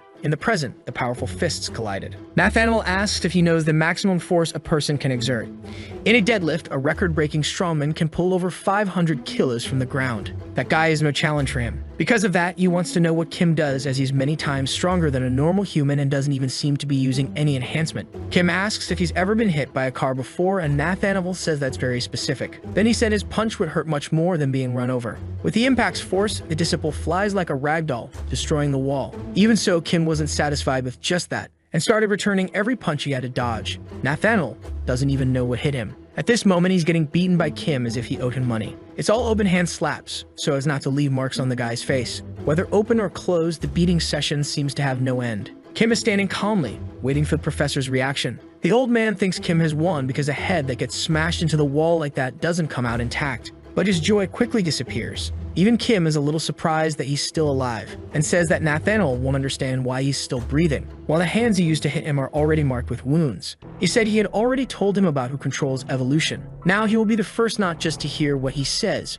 but the first to witness the father showing off his form. Throwing his clothes on the floor, he reveals his body. Kim looks at all of that and wonders what he had done to his own body. He wasn't supposed to be shocked. This is Nathaniel's legacy for evolution. He took the concept of being ripped very seriously. That was truly a stunning and horrifying body. He didn't have nipples. Nathaniel says he is the epitome of anti-fragile. If he isn't killed, the pain he feels only makes him stronger. His muscles get even stronger when they are damaged, and he created a drug that significantly reduces anabolic recovery time. The more he gets beaten, the stronger his body becomes in case it wasn't clear. Because of this, the probability of him losing this fight is 0. Kim knows he must not get caught. He thought this as he was getting caught. Enraged, Nathaniel prepares to slam that skinny body into the ground. The force of the impact simply made the floor shatter. A devastating blow, the dust from the debris rises like a mist. Until now, no one who received that grip on their neck lived to tell the tale. Because of this, he should congratulate Kim for managing to escape, but he knows it's impossible. He is certain he grabbed his neck. There's no way in a tenth of a second he could have reacted. But he managed to place his hands inside the grip, creating just enough space to escape. In such a short time, he made all those decisions and acted in perfect harmony. His reflexes are not human. However, Kim knows he narrowly escaped death. If he had been held for just 1 full second, he would have died. Not to mention that his hands hurt as if they had been pierced by nails. He had broken the wall with one of his hands, as if it were absolutely nothing. He crushed the skull of a grown man like someone crushing a fruit. The certainty he has is that if those hands grab him again, there's no way he'll get out alive. Nathaniel says he saw Kim's medical data, and judging by that, he should be stronger than most A-rank assassins. Even so, he wouldn't be able to beat him because he's always evolving. However, if he begged like a dog, maybe he'd change his mind. The truth is that he can't wait to make Kim embrace the juice and become even more incredible. That possibility had been discarded a long time ago. But seeing the boy raise his hand, Nathaniel thinks he's agreeing. For the cameras, the old man thinks Kim is surrendering, and this could get them discovered. Nathaniel knows he has potential and is willing to forget everything. That way he can satisfy his desire to become even stronger. Looking at the boy, he wants to know what he is doing. For rude kids, discipline is the best response. And that's what Kim intends to give him. It's so much arrogance per minute that he might just win the fight by driving Nathaniel insane. The lunatic charges forward, breaking the ground beneath his feet. Kim doesn't lag behind and also moves. The fight between them is fast and violent, taking the entire place as the arena. More technical and faster, Kim manages to land several clean hits. Practically every blow he throws hits its target. Unfortunately, the muscular wall in front of him doesn't seem to suffer any damage. Through the cameras, his team can't tell what's happening, only that violence is being unleashed. In fact, it doesn't seem like a fight between two humans. Nathaniel looks at the boy and acknowledges his strength, completely different from all the people he had fought until now. However, the undeniable truth is that even during the fight, he keeps evolving. The sensation is so good that it's the first time he really takes pleasure in fighting. This makes him think about how strong he could become or how tough his muscles could get. Thinking about all these things, he keeps fighting. But there is a question lingering in his mind: Kim's strength. There must be something else that explains it. His medical data must be hiding something. Nathaniel would like to know what he's holding on to that allows him to keep fighting. Because after all this time, he still hasn't given up. For this, there's certainly only one possible answer. Tired of getting hit, he grabs the boy's leg and says he has made his decision. Even if he cries like a dog, he will be dissected like a frog, from the smallest bones to the most useless cells. He promised that he would be thoroughly examined. It's unfortunate that the last thing he will see will be his fist coming toward his face. His team watches through the cameras, desperate. They scream, not knowing if he's still alive. But it was he himself who said that he gets stronger when he takes hits, and that he reduced his muscle recovery time. So all he had to do was wait, and he did so for a long time. Now Nathaniel is surprised. Kim waited until he became as strong as possible, so that his muscles would become so powerful that they would press against every nerve and bone in his body, eventually rendering him useless, and indeed, Nathaniel can't move. He was so focused on the fight that he didn't notice his entire body getting increasingly stiff. That boy had noticed the flaw in his body within just a few minutes, something that even he, the disciple Nathaniel, couldn't detect. With the battle practically won, Kim smiles. Then he says out loud that Nathaniel had asked for this, which makes him seethe with rage. It can't be happening. It must be a nightmare. He had killed countless people just to obtain that power, not to mention all the pain he had to endure to achieve it. All those modifications to become the perfect human being. Even so, that damn boy would be his executioner and would put an end to all his progress. Smiling malevolently, he says he didn't expect to have to use that. With the little mobility he had left, he pulled a rainbow-colored pin from his sandal. That drug deteriorates his muscles, but makes him the perfect organism. It's only fair that Kim witnesses this. After 3 minutes, Nathaniel won't be in the land of the living anymore. Knowing this, he'll make sure that Kim isn't either. His body began to move again, and blood spilled profusely from his mouth. His steps were so powerful that the ground couldn't withstand the force. Kim prepares to counter that charge. The apostle, if he wasn't human before, had now turned into a monster. His life would burn as fuel. This is the epitome of all his research and achievements. Even so, the fight continues. All of his moves are being read. Fighting against just one person, he still manages to be struck. The sensation is like fighting against 1,000, and battling with Kim awakened a new feeling. Kim is definitely not a D rank. He has an extraordinary amount of experience that someone like him could never obtain in a single lifetime. It's unusual that such a young man, even younger than him, is so rich in experience, as if he were in an unreachable place. The man closest to the position of God. It almost seems like that boy is Peter. In the year 2003, he made his vow. He would volunteer for the sake of humanity, maintaining his dignity and ethics and practicing medicine, not using his medical knowledge for malicious purposes. In the audience, some people couldn't believe it was him. Nahayen is a 13-year-old prodigy who had already entered medical school, but he wasn't truly happy. In 1994, he was bedridden in the pediatric ward. He was born sick, and they told him that he was born that way by God's choice. He just wanted to know the reason why he had been chosen to be born with a weak body. On television, he watched the molting process of arthropods, which allows them to grow and become stronger. Perhaps God wanted him to grow stronger like those creatures, unlike what humans do. Now he was motivated to become the person who would make that happen. In 2012, a patient with a gunshot wound was being treated in the emergency room. No one really wanted to treat him because that person was a murderer. Nahayen didn't care and did what needed to be done. For him, that shouldn't have been something worth mentioning. It was just a job, and you shouldn't get involved with ethics or morality. But it was his first time performing a surgery. His heart was racing, maybe because of that heavily built body in front of him, the strongest body he had ever seen up close. He wanted to know how he achieved that. Looking at all that vascularity and muscle volume, he wanted to know why he was so different from the others. His fascination was so great that he wanted to see the body from the inside. There were so many thoughts that he lost focus on the surgery. His hand hesitated, and he thought he should preserve and help humanity evolve. The patient's hand fell off the stretcher. He gave in to those intrusive thoughts and ended up dissecting that man. A nurse entered the room and was horrified by the scene. That made him take refuge in a small town in South America, but he did it for a reason, because there he had an abundant supply of bodies to conduct his research. He ended up noticing a phenomenon that validated his study. By killing strong people, he could confirm his own strength's progress.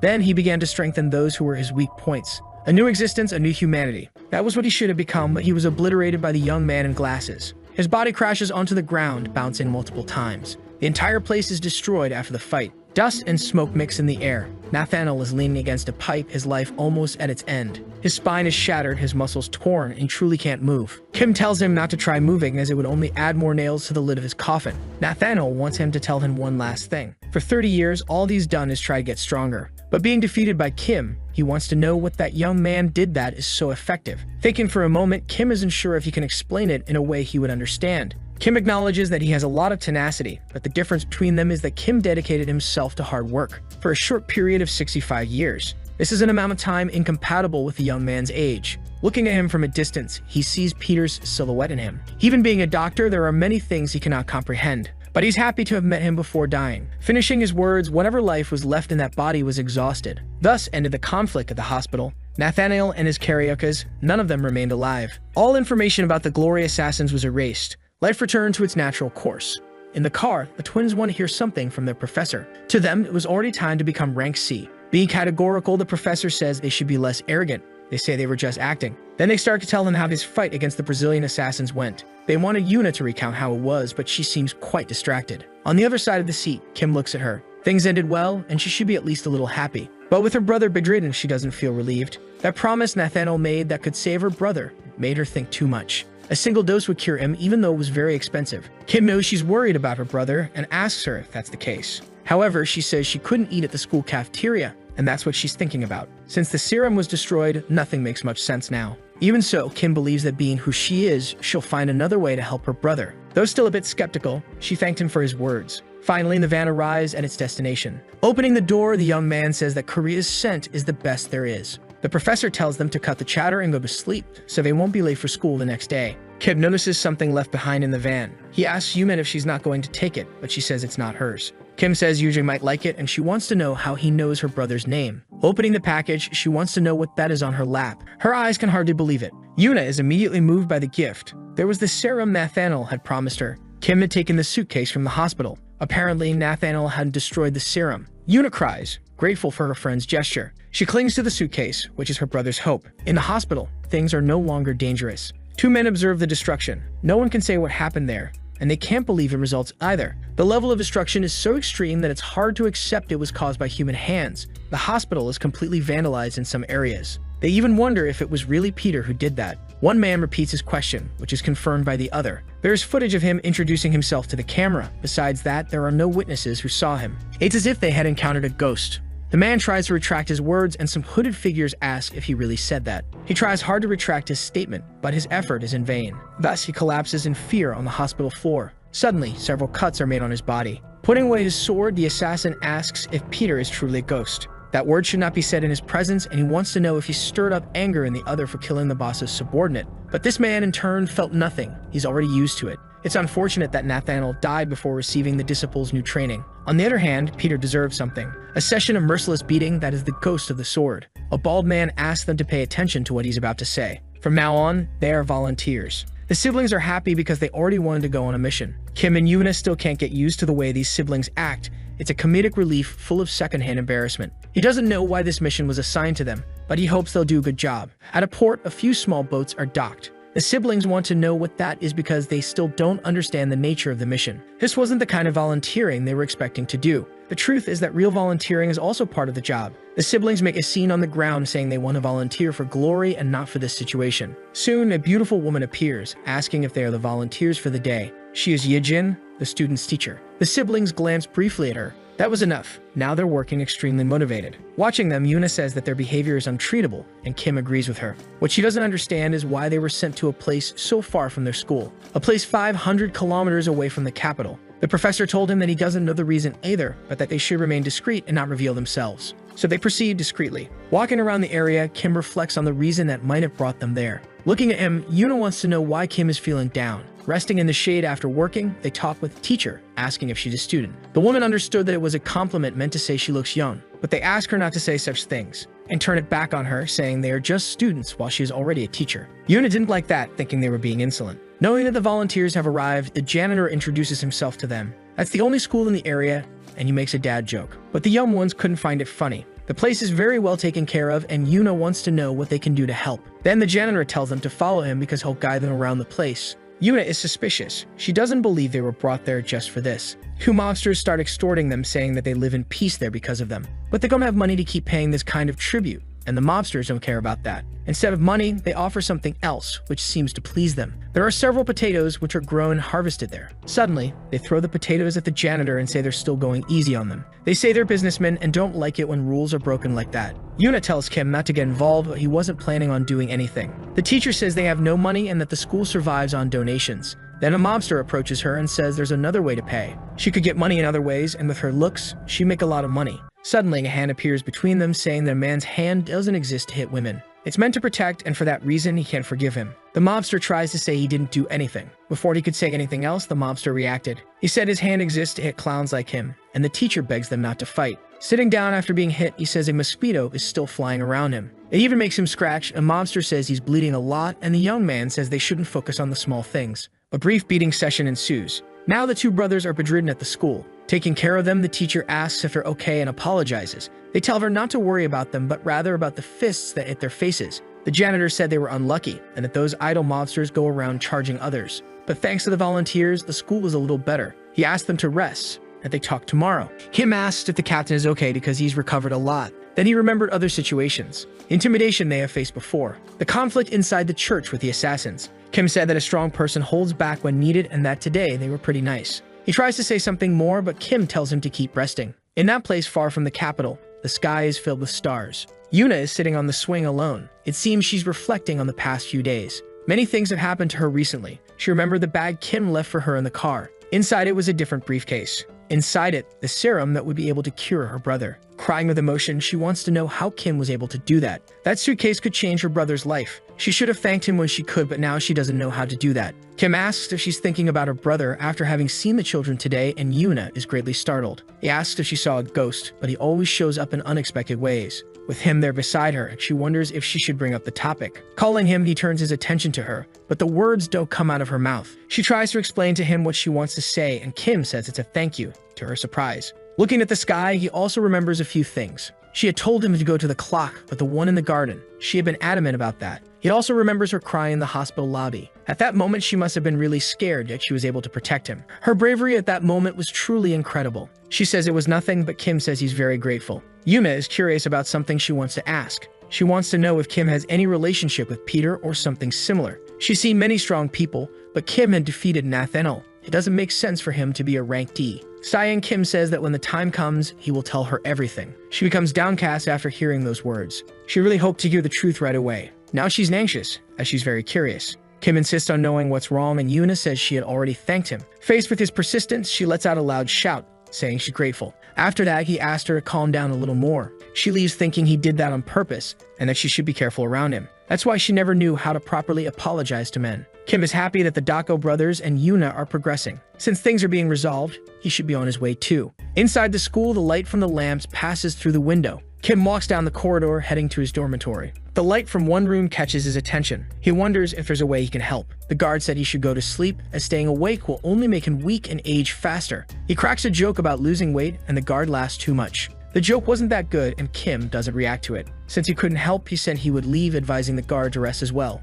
Before he left the room, he said the boy is clumsy. He smelled blood for decades in his life, and the boy wouldn't be able to hide that scent from him with that behavior. His scent of blood is very strong. Kim could only go there as a volunteer, and he did so with a goal in mind. His objective in going to that school is to find the disciple Simon, the one who handles a sword better than anyone on the planet, the best swordsman of glory, the saint of the spinning blade. It seems he did his research properly, and if so, he must also know that he won't be alive for much longer. A single strike is enough to create a small opening. That is the opportunity given to his opponent to strike back. But it wasn't easy with that man. It seems like he's reading his mind. He can't find any openings. No matter the strength of the weapon, a bullet can be avoided, but there's no way to avoid a sword. They are simply deadly within their range. In a short time, he cornered him and blocked his movements. Kim wants to know if the one before him is truly the best swordsman in the world, or if it's just a rumor. Simon says that only 2 people have seen 10 of his strikes. The boy should be happy, since he is one of those people. He doesn't know how it is for other beings, but humans are made up of habits. Walking, talking, scent, even people's breathing is different. He wasn't sure before because it couldn't be true, as it was impossible.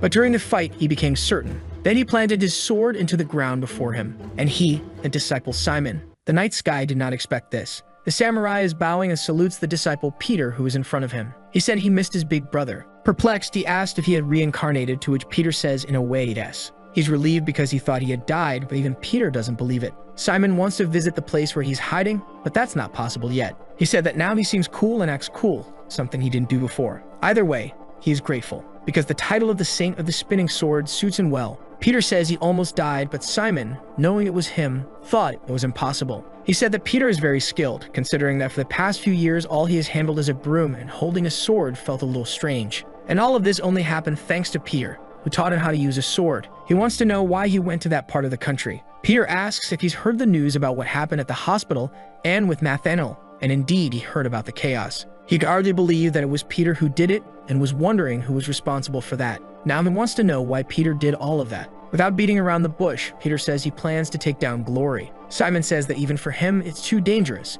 Glory is not the same organization anymore, so he hopes to join him in this task, but Peter tells him he has to stay there and clean the school. Simon wants to go with him, but Peter asks if he really wants to throw away all the time he spent there hiding. The samurai says he still dreams about that fateful night. If it weren't for Peter, who stopped him, he certainly wouldn't be alive today. Just like that child wouldn't have reached the highest step, even if it cost him his head, he would have done it gladly. And he asks if Peter doesn't agree with him. 60 years ago, the Honor Orphanage was established by Father Gabriel. Among the children who grew up there, 12 were selected, with Peter being one of them. Every day was a battle for survival. After being treated like animals and going through the worst training, the 12 who survived were promoted and became the nation's secret agents, the 12 disciples. Before anyone knew it, they made great changes in the world. One day, something happened. A young boy appeared at the orphanage, and the priest decided to adopt him. As time passed, that child began to covet the crown. And in the end, he took the crown for himself, arousing Simon's fury. It was on that night that Peter stalked him. It wasn't the right moment for him or for anyone to do that.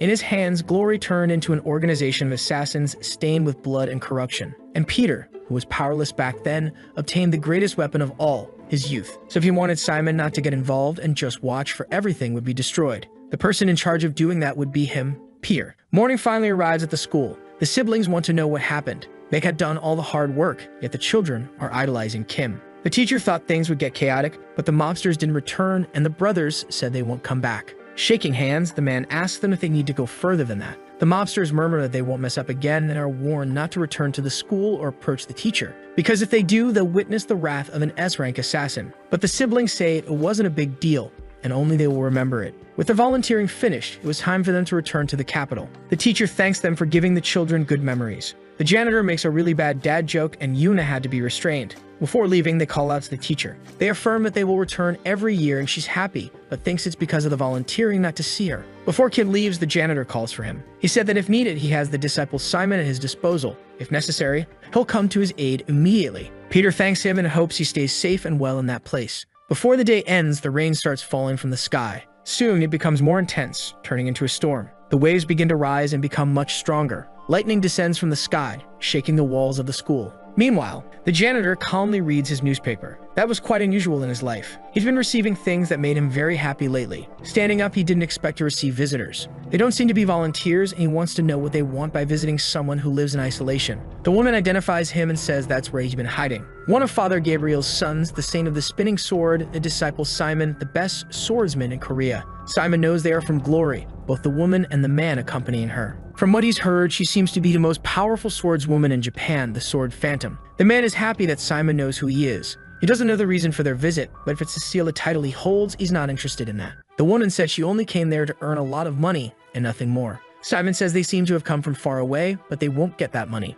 Moreover, they are wrong about one thing. It was very presumptuous of them to say that the Saint of the Sword is the strongest in Korea. Seeing his fighting spirit, the man says it was worth coming all the way there. Simon tells them not to worry because he treats all his guests well. Now it was time for them to start fighting. The woman reacts immediately to Simon's movement. They are going to fight to the death. The rain continues falling heavily. A beam of light can be seen in the window of the janitor's room. The clash between them is extremely fierce. Their swords collide violently. Simon is thrown back by the impact but manages to stay firm on the ground. The woman is equally skilled. She was eager to meet Simon because of his reputation, but expected more from him and thinks it's due to his age. Simon has a cut on one of his arms. Indeed, he hasn't been training and is a bit rusty. If it were his past self, she would no longer be alive. Hearing this, she lets out a sadistic smile. She says Simon shouldn't think so highly of himself. She is good, but what concerns him is the guy behind her. He needs to move to a more open space to fight them both. Seeing her approach, he moved as well. Once again, the swords clash, producing light with their sparks. Simon says the school is public property and that he's going to report her for what she's done there. But she says she doesn't care because there will be no witnesses to that,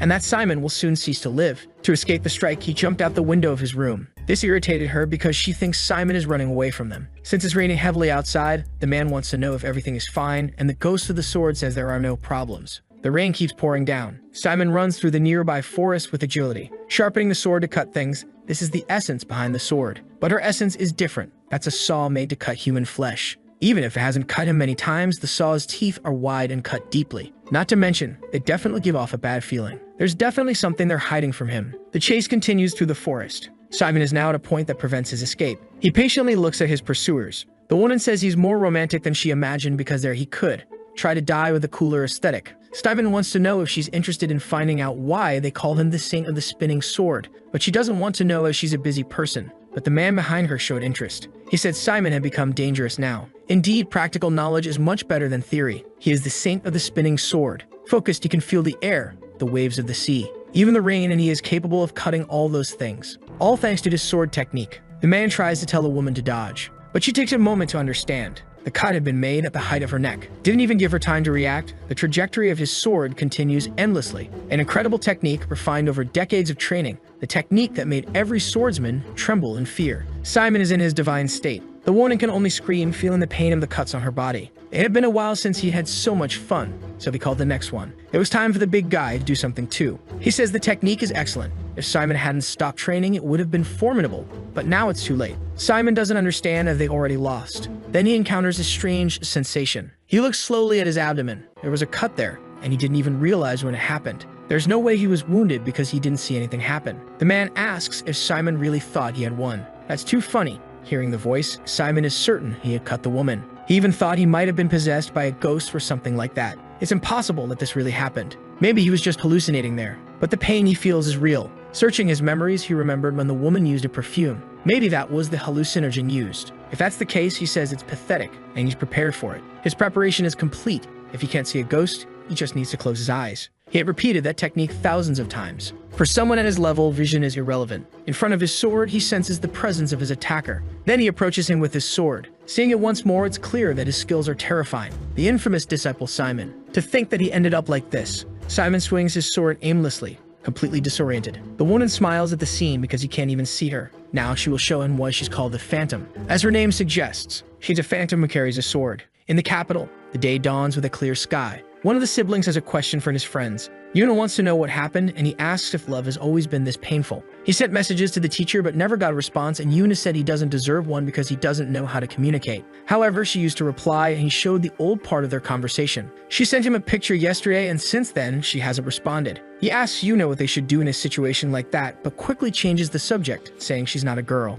Listening to their conversation, Kim became very thoughtful. They asked for Kim's help because Yuna is oppressing them. He had called Juwon and asked to meet her. It's very cold, and they met on a slope near the sea. Kim is looking for pirates in that area. The girl notices what's going on because even her dogs sense something different. She wants to know what happened as Peter isn't responding. If Simon had gone back with him that day, or even if he had stayed with him. If a few things had been different, he would still be alive. Thinking about the possibilities, Peter is genuinely angry. Far away, they are being observed by someone. The informant says the target received the gift, and his boss wants to know if it's really Peter there. He says there's an older man there and that he's not alone. There's a woman with a dog and a younger guy who's not there anymore. While talking to his boss, Kim snatches the phone from the observer's hand. This startled him because Kim got to his position too quickly, and he couldn't do anything. On the phone, Kim asks if the person is the new Simon of Glory. The woman wants to know if it's Peter. On the other side, he asks if she's the one who calls herself the Phantom. He says he doesn't know why she's acting so confidently, but hopes she stays safe, if she isn't already. Meanwhile, he crushes her henchman's hands, who screams uncontrollably. She had signed her own death sentence. She would die painfully at the hands of a real phantom. A yacht sails across the sea. Someone asks if the man is okay. but he knows what kind of place he's heading to. It's her home, a genuinely dangerous place. An invisible vessel, everything about its crew. No one knows a thing. It's known as the Ghost Cruise. Whoever kidnapped Simon is inside. How they got the ship and how they maintain it is a mystery, but Peter knows who they are associated with. If Korea has glory, Japan has them. An ancient organization of assassins, not to mention the Oriental Yakuza, famous in popular imagination for having inserted the story of the sword Phantom into the case of the lost Yamagumi. On the day of the incident, they were celebrating the leader's 60th anniversary. That day, 2,000 people lost their lives at the hands of just 2 individuals. An event that became well known, but incident doesn't do it justice. It's more like a massacre. But that's because it was 2 against 2,000. In the place where such a battle unfolded, there wasn't a single body left. A reward was placed on them by the Japanese police, but as their name suggests, they vanished like ghosts. After years, they reappear, and now she is the new Simon of Glory. She says that if he knows all this, he shouldn't go in there because he might have a futile and insignificant death. And she's worried if everything will be okay, since he doesn't have any support. But Peter only cares about the number of people he'll have to face. No matter how many he has to kill, there won't be any survivors. He'll make sure they regret spilling his brother's blood. And he has helpers there as well, but that's exactly what the woman was talking about. The siblings didn't like their clothes and want to be bodyguards too. That's why Kim told them not to come along with him, as he's not joking. This is serious. But they say he just wants to monopolize the fun. Kim says it again. They could end up dying there, but they don't care. Death for assassins is the final achievement. On the yacht, a man asks if he liked the vessel. It's Choi Eun-chang, president of Daeha, a corporation that manufactures weapons. Kim tells the president that it's cold outside and that he should come in quickly. Then he asks why he's so nervous, to which the man replies that he should be. There are drugs and smuggled weapons on board, missing art pieces, and even trafficked people. This ship has things that an ordinary person could only imagine existing. Even though he's rich and powerful, he only boards with the permission of that person, and Kim says he's indebted to him once again. But it's fine. He owes him nothing. Finally, they can see the ghost vessel more closely. Peter can't wait to find out who this person is, what kind of person they are, to know exactly what they're like so he can bring judgment to that soul. Already on board, someone asks to call the boss over there. The man had struck the woman in the head with an ashtray because she didn't understand a word he said. The woman tells him not to call the woman by that name, and if he keeps calling for her, she'll get angry. It's not a boss, but a lady. She is Simon, the ghost of the sword. Her appearance doesn't seem dangerous. The same could be said of the man who always accompanies her. While the woman is escorted by the man, Simon invites the Hafed to talk in her room, but he says she must have forgotten who he is. One word from him could have her thrown off the ship. He's the CEO of a large company. Since he doesn't want to go to the room, they can do it right there. Even though he's already drunk, she'll make him even more intoxicated. Suddenly, he feels something is off. His hands are trembling violently. His body is sweating cold, and he's sure something is wrong. Within seconds, he's already collapsing to the floor. Simon begins to lament what happened. What he likes is his business, but he was doing really well squeezing his neck. With him writhing on the ground, she orders her henchmen to throw his body into the ocean. They immediately obey, removing the man who is still convulsing. She wants to know if her companion thinks Peter will come, since this is the first auction since that phone call. After receiving her gift, he will definitely appear, and he wants to know what the ghost would do if Peter were on the ship. She coldly says she would find him, kill him, and take her money, and she can't wait for it to happen. The brothers look on in amazement because they don't know what that is. That is an enormous and wonderful club, not to mention the massive pool on the ship. It's simply an incredibly luxurious hotel. The wealthy from all over the world are there, people who must wipe their butts with money. Then he looks at Jay and asks if he's ready. Without hesitation, he tells his brother that he's been ready since birth. There must be no dirt in front of the important people, and they dedicate themselves to cleaning the ship's floor. A big shot calls for them, and the brothers immediately offer their services. He gave him a bunch of money because they were working hard cleaning the floor. It was way too much money. They didn't expect such a generous tip. They received the equivalent of $1,000,001. All that just for cleaning the floor. They're already thinking they'll get rich. If that's the case, they won't need to be assassins. In the middle of the hall, a man asks for everyone's attention and thanks them for being there. For the auction that's about to start, they have a special product for them. Simon's first impression was written on a piece of paper, a woman with a sword and a man who looks like a bear. Peter, looking at her, knows that this woman is the new Simon of Glory. The first item to be auctioned is Photoruk. She urges people to imagine what that might be. It's capable of killing thousands of people in just a few minutes, a biochemical weapon. Peter, observing her, can't believe she was a match for the saint of the sword. Among the audience, one of them knows that shouldn't exist because it was destroyed by the Soviet Union for being too dangerous. It's quieter than a bullet and more lethal than a bomb. An old man wants to know where they managed to get it. Victor Egora, one of the largest Russian arms smugglers, claims the item was stolen from him. He orders his men to grab the woman and bring her to him, but her henchman says they can't cross that line. Even so, they push past him, threatening him with death. Approaching her, they told her that if she obediently went with them, she wouldn't get hurt, while she asked them to slow down. If they understood what that meant, she said it would take a while for them to feel it. Soon, they were both on the ground, writhing in pain and agony. Peter was incredulous and wondered if he had really seen that. The audience didn't understand why they ended up like that out of nowhere. Peter also watched closely what was happening to the men. Their faces were literally melting. The guy on the stairs had touched their faces. That must have been enough contact. Even with that unexpected turn, the event continued. The Phantom apologized for what just happened and resumed the auction. That item would indeed be auctioned the following day with a starting bid of 200 million. In fact, she didn't want to say this tonight, but she'll say it for all of them. There is one more special item to be auctioned, an item none of them would imagine to be there.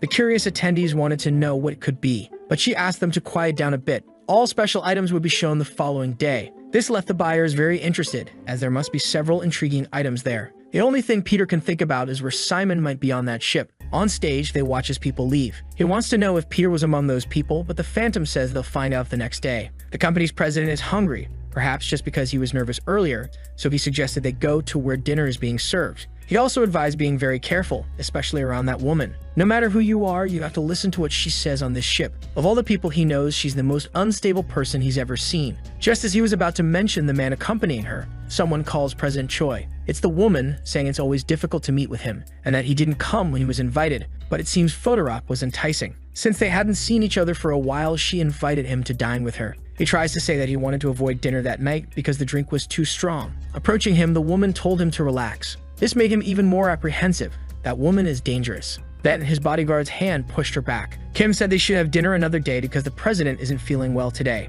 and if she insisted on having company, he could go with her. Kim looked at her with a coldness that only Peter could have. In front of him, the Phantom seemed frustrated. She observed quietly while Kim escorted the president through the corridor to his suite. The Phantom didn't expect a bastard with a young face to do that. That made her consider showing him something, and she told him to wait. He's right. She does want company for dinner, and she invited him on a date. When he comes, she suggested he leave his belt in the room, because her dinner will take quite some time. Getting close to her, he noticed that there was something strange about the scent she was giving off. That fragrance wasn't normal. Then she said that men are all the same and can't control themselves when they're near her. After saying that, she sensually ran her hand over Kim's lips. Then she asked if he didn't agree with her, but some people started calling for her now. It's the brothers, saying they are the new staff in charge of cleaning and will clean anything she asks them to. While Kim tries to regain his composure, the two argue for her attention. He's still deep in thought after getting close to her. Trying to avoid that distraction, she turned her attention back to Kim and said that he's a lucky guy after all. After that, she walked away, leaving the area. Kim doesn't know what just happened because he almost lost his senses.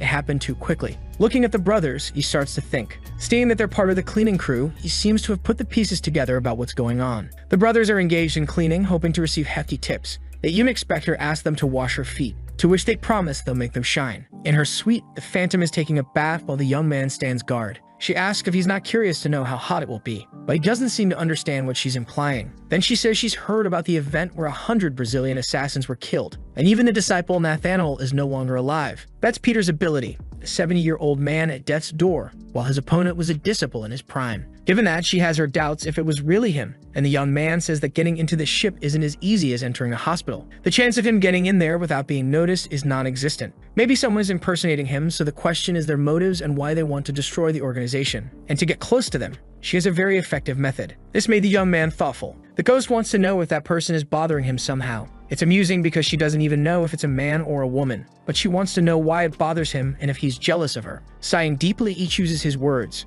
and says he's not jealous of her. The ship continues on its unknown route lively inside. Kim is dressed as a waiter, pushing a cart. At no moment does he forget his focus. He remembered a conversation he had with Simon, who said he was relieved. The person closest to the concept of family he has is Peter, and now he would be the first of them to die, the first to have a funeral portrait. Because of this, Simon asked Peter not to get hurt, because he's worried about the one closest to him. Then Peter tells his friend that he will not die. He will fulfill what he promised him and recommended that Simon drink less and stay healthy. If it's that promise, he didn't expect him to still remember it, but Peter has a good memory. Indeed, there's no fooling him. Simon was his brother, his family, and for him, he would gladly kill as many as necessary. All of this just to have him back. Peter is definitely determined to do so. The auction is taking place now in the main hall, and everyone is focused on it. During this time, he needs to find any clue that leads him to Simon, and he walks through the corridors looking for details. Two men ask who he is, and Kim says he's with room service. Then he continued his route through the ship. It seems he didn't know about this, but they don't have any Asians working on the ship right now. They decide to capture him and take him to the madam, and Kim says that's interesting. Maybe because they are pirates, but everything ended too quickly. In the kitchen, looking for his friend, he left another large trail of bodies. The same happened in the ship's engine room. Wherever he passed, he left bodies, but he didn't find any clues about Simon. There was only one place left to search. That place is the only one he hasn't inspected yet. The auction continues, and soon another piece will be presented. An 18th century Czech painting, a unique and genuine piece that captivated the audience. The starting bid for the painting was $1 million. It didn't take long for its value to rise steeply. Reaching $1,300,000, the painting is apparently sold. With no further bids, the painting was sold. Now she's going to auction something everyone there desires. The last item of this auction day, her precious baby. The crown jewel of the day, something more valuable than any item presented so far. It can't even be compared to these things. An item more cherished, an art and rarer than biological weapons. And soon, they will see what it is. An item prepared for a special person among them, who will certainly recognize its value the moment they see it. The precious item of the day, the only one of its kind in the world. The former disciple, Simon the Sing of the Sword. In the past, he was called the strongest swordsman, known as the Sing of the Spinning Sword. People think that maybe he's just a corpse now, and she hopes to have provoked Peter enough, and wants to know if that makes his blood boil with rage, because she can only imagine that he must be furious, and will soon reveal himself to her. Because if he doesn't, she will simply hunt him down within the ship. There are only two types of expressions when people look at Simon that way. Either they are completely in shock at what they're seeing, or they have a peculiar look. Even the young man who accompanies her is scanning the crowd, because among those faces there must be one that stands out. One that will be easy to spot because it stands out. The ghost found what she was looking for, the face of someone filled with hatred. With that, the ghost achieved what she wanted. The young man asks if she found him, and indeed she did, but there's something strange. After finding him, she lost sight of him. However, she's certain he's there among them. In the middle of the people, she saw his expression of hatred. Not only that, but she sensed a murderous aura. She even thought she might be wrong about it, but that shouldn't be the case. From now on, it doesn't matter anymore. She wants to see if he's capable of making it through all this. The presentation is over, and the auction for Simon's dying body is about to begin. The starting bid is $10 million, and if Peter doesn't buy him, Simon will die right there. It's a delicate choice, and the lives of both of them are at stake. Peter knows that his friend has become bait to lure him out. Besides not having the money for the bid, if he participates in this, he'll draw too much attention. Not to mention that there are too many spectators for him to try to take Simon by force. The situation is utterly detestable. Peter doesn't know what he should do to save his friend's life. The Phantom says that a disciple's life used to be worth more than a weapon of mass destruction, and now nobody wants him. And for him, it's especially worse because he was abandoned by his own. Once more, she turns to the audience, asking if no one wants him.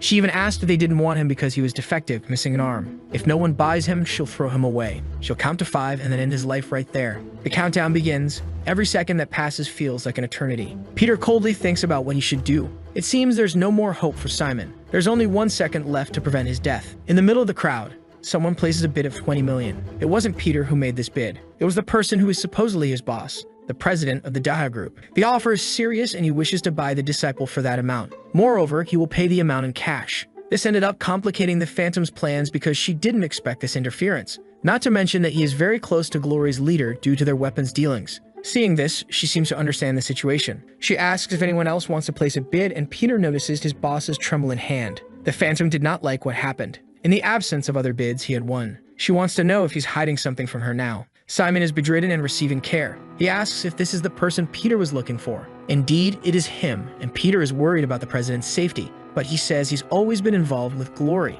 If it weren't that way, they couldn't have avoided the trap. Buying him made them suspects, and not buying would have meant Simon's death. It remains to be seen if that was what she intended from the start. With everything that happened, staying on the ship is dangerous, and leaving it will be risky. But Peter says he has a way to get out safely. He had already prepared something for a situation like this. Peter has an ace up his sleeve. Walking through the ship, he found who he was looking for. The brothers, wearing expensive clothes, want to know what their friend needs now, and he would like to know what happened to them over the past few days. They say Kim needs to make money, and if he stuck with them, he'd be rich. Kim asked if they weren't there to become legends like Peter. Hearing that, they realized they had a greater focus. And indeed, they got distracted because they made a lot of money from tips. Remembering the dreams they have, they ask Kim what he needs now. The situation is dangerous. The only ones who can solve it are them, who have cleaned the ship from top to bottom. He wants to know how much they cleaned it, and they say they cleaned the feet of everyone who is important. That's good, and it will become the fruit of their hard work. From now on, the two are assigned to carry out a special A-rank mission. Kim is in the room where Simon is. He looks at his friend, who seems feverish. This is not the situation in which he wanted to meet him. He looks at Simon, and they're in another place. It felt good to wear a uniform and bring a meal prepared by their mothers. And it was great to be able to go to school with that group. Thoughts like these are ridiculous, says Peter. They can't go to school, and Simon said it would be hard to hold a pen with bloodstained hands. Maybe he's feeling melancholic because it's autumn and Peter tells him to make one, which Simon doesn't understand. A school built by them where the poor and orphans could be welcomed. They would build the first exclusive school for people like that. He should go to that school and study there. As for Peter, he'll cover all the operational costs and wants to know what Simon thinks. His eyes lit up before giving his response, but he ended by saying that he hated the idea. Peter wants to know what he didn't like about it. Simon said that he would buy his own books. He remembers the conversation they had as he looks at his bedridden brother. All she wishes for now is that he wakes up. Simon had promised that they would go to school. Outside, the president listens to Peter's words to his brother. In another room, the ghost is absolutely furious. That bastard Choi ruined her entire plan, and she always hated him. Enraged, she throws some sculptures on the floor. She screams that he shouldn't have meddled in her plans. The young man tries to calm her down, saying she might get hurt, so the ghost suggests they simply kill him. Rip off his head and hang it somewhere for everyone on the ship to see. Like he is the head of the Daha group, and doing that without the Glory Leader's permission would be risky. Then the ghost asks him who is the master there on the ship, and you shouldn't forget that on this ship, she is the law. She then orders her henchmen to eliminate Choi as well as Simon, who was bought by him, because she's sure that after that, Peter will reveal himself. There's a knock at the door. Choi doesn't know who it is, but Kim says he had ordered dinner, so it must be room service. Since he's the one who ordered it, he goes to the door to get the dinner. He praised the young man's initiative, and even though he didn't know what was ordered, he was excited to have dinner. When he returned, there was only tea. He sent the steak back because it was too cold. Now Choi is sure that the woman hates him for doing that to his food. Skipping a few meals wouldn't be a problem for him, but he thinks the young man should eat because of his age, but Kim says he's fine. Serving the tea, he is sure that he'd be back before it gets cold. Then he heads outside and enters another room in the same corridor. That particular room is quite messy, and the mess consists of the bodies of the ghost's henchmen. Handling some seasonings, he says that 60 degrees is the perfect temperature for tea, but what they were served was at 75 degrees, which means they failed to be good hosts. One of the henchmen didn't understand anything, but said they were more than 20 and all armed, and that the bodyguard is armed with just 2 salt shakers. But Peter says they clearly understand nothing, and now he's going to show them just how terrifying those objects can be. So the video ends here. If you don't want to miss the next part, activate the notification bell, and see you next time on Tob's channel.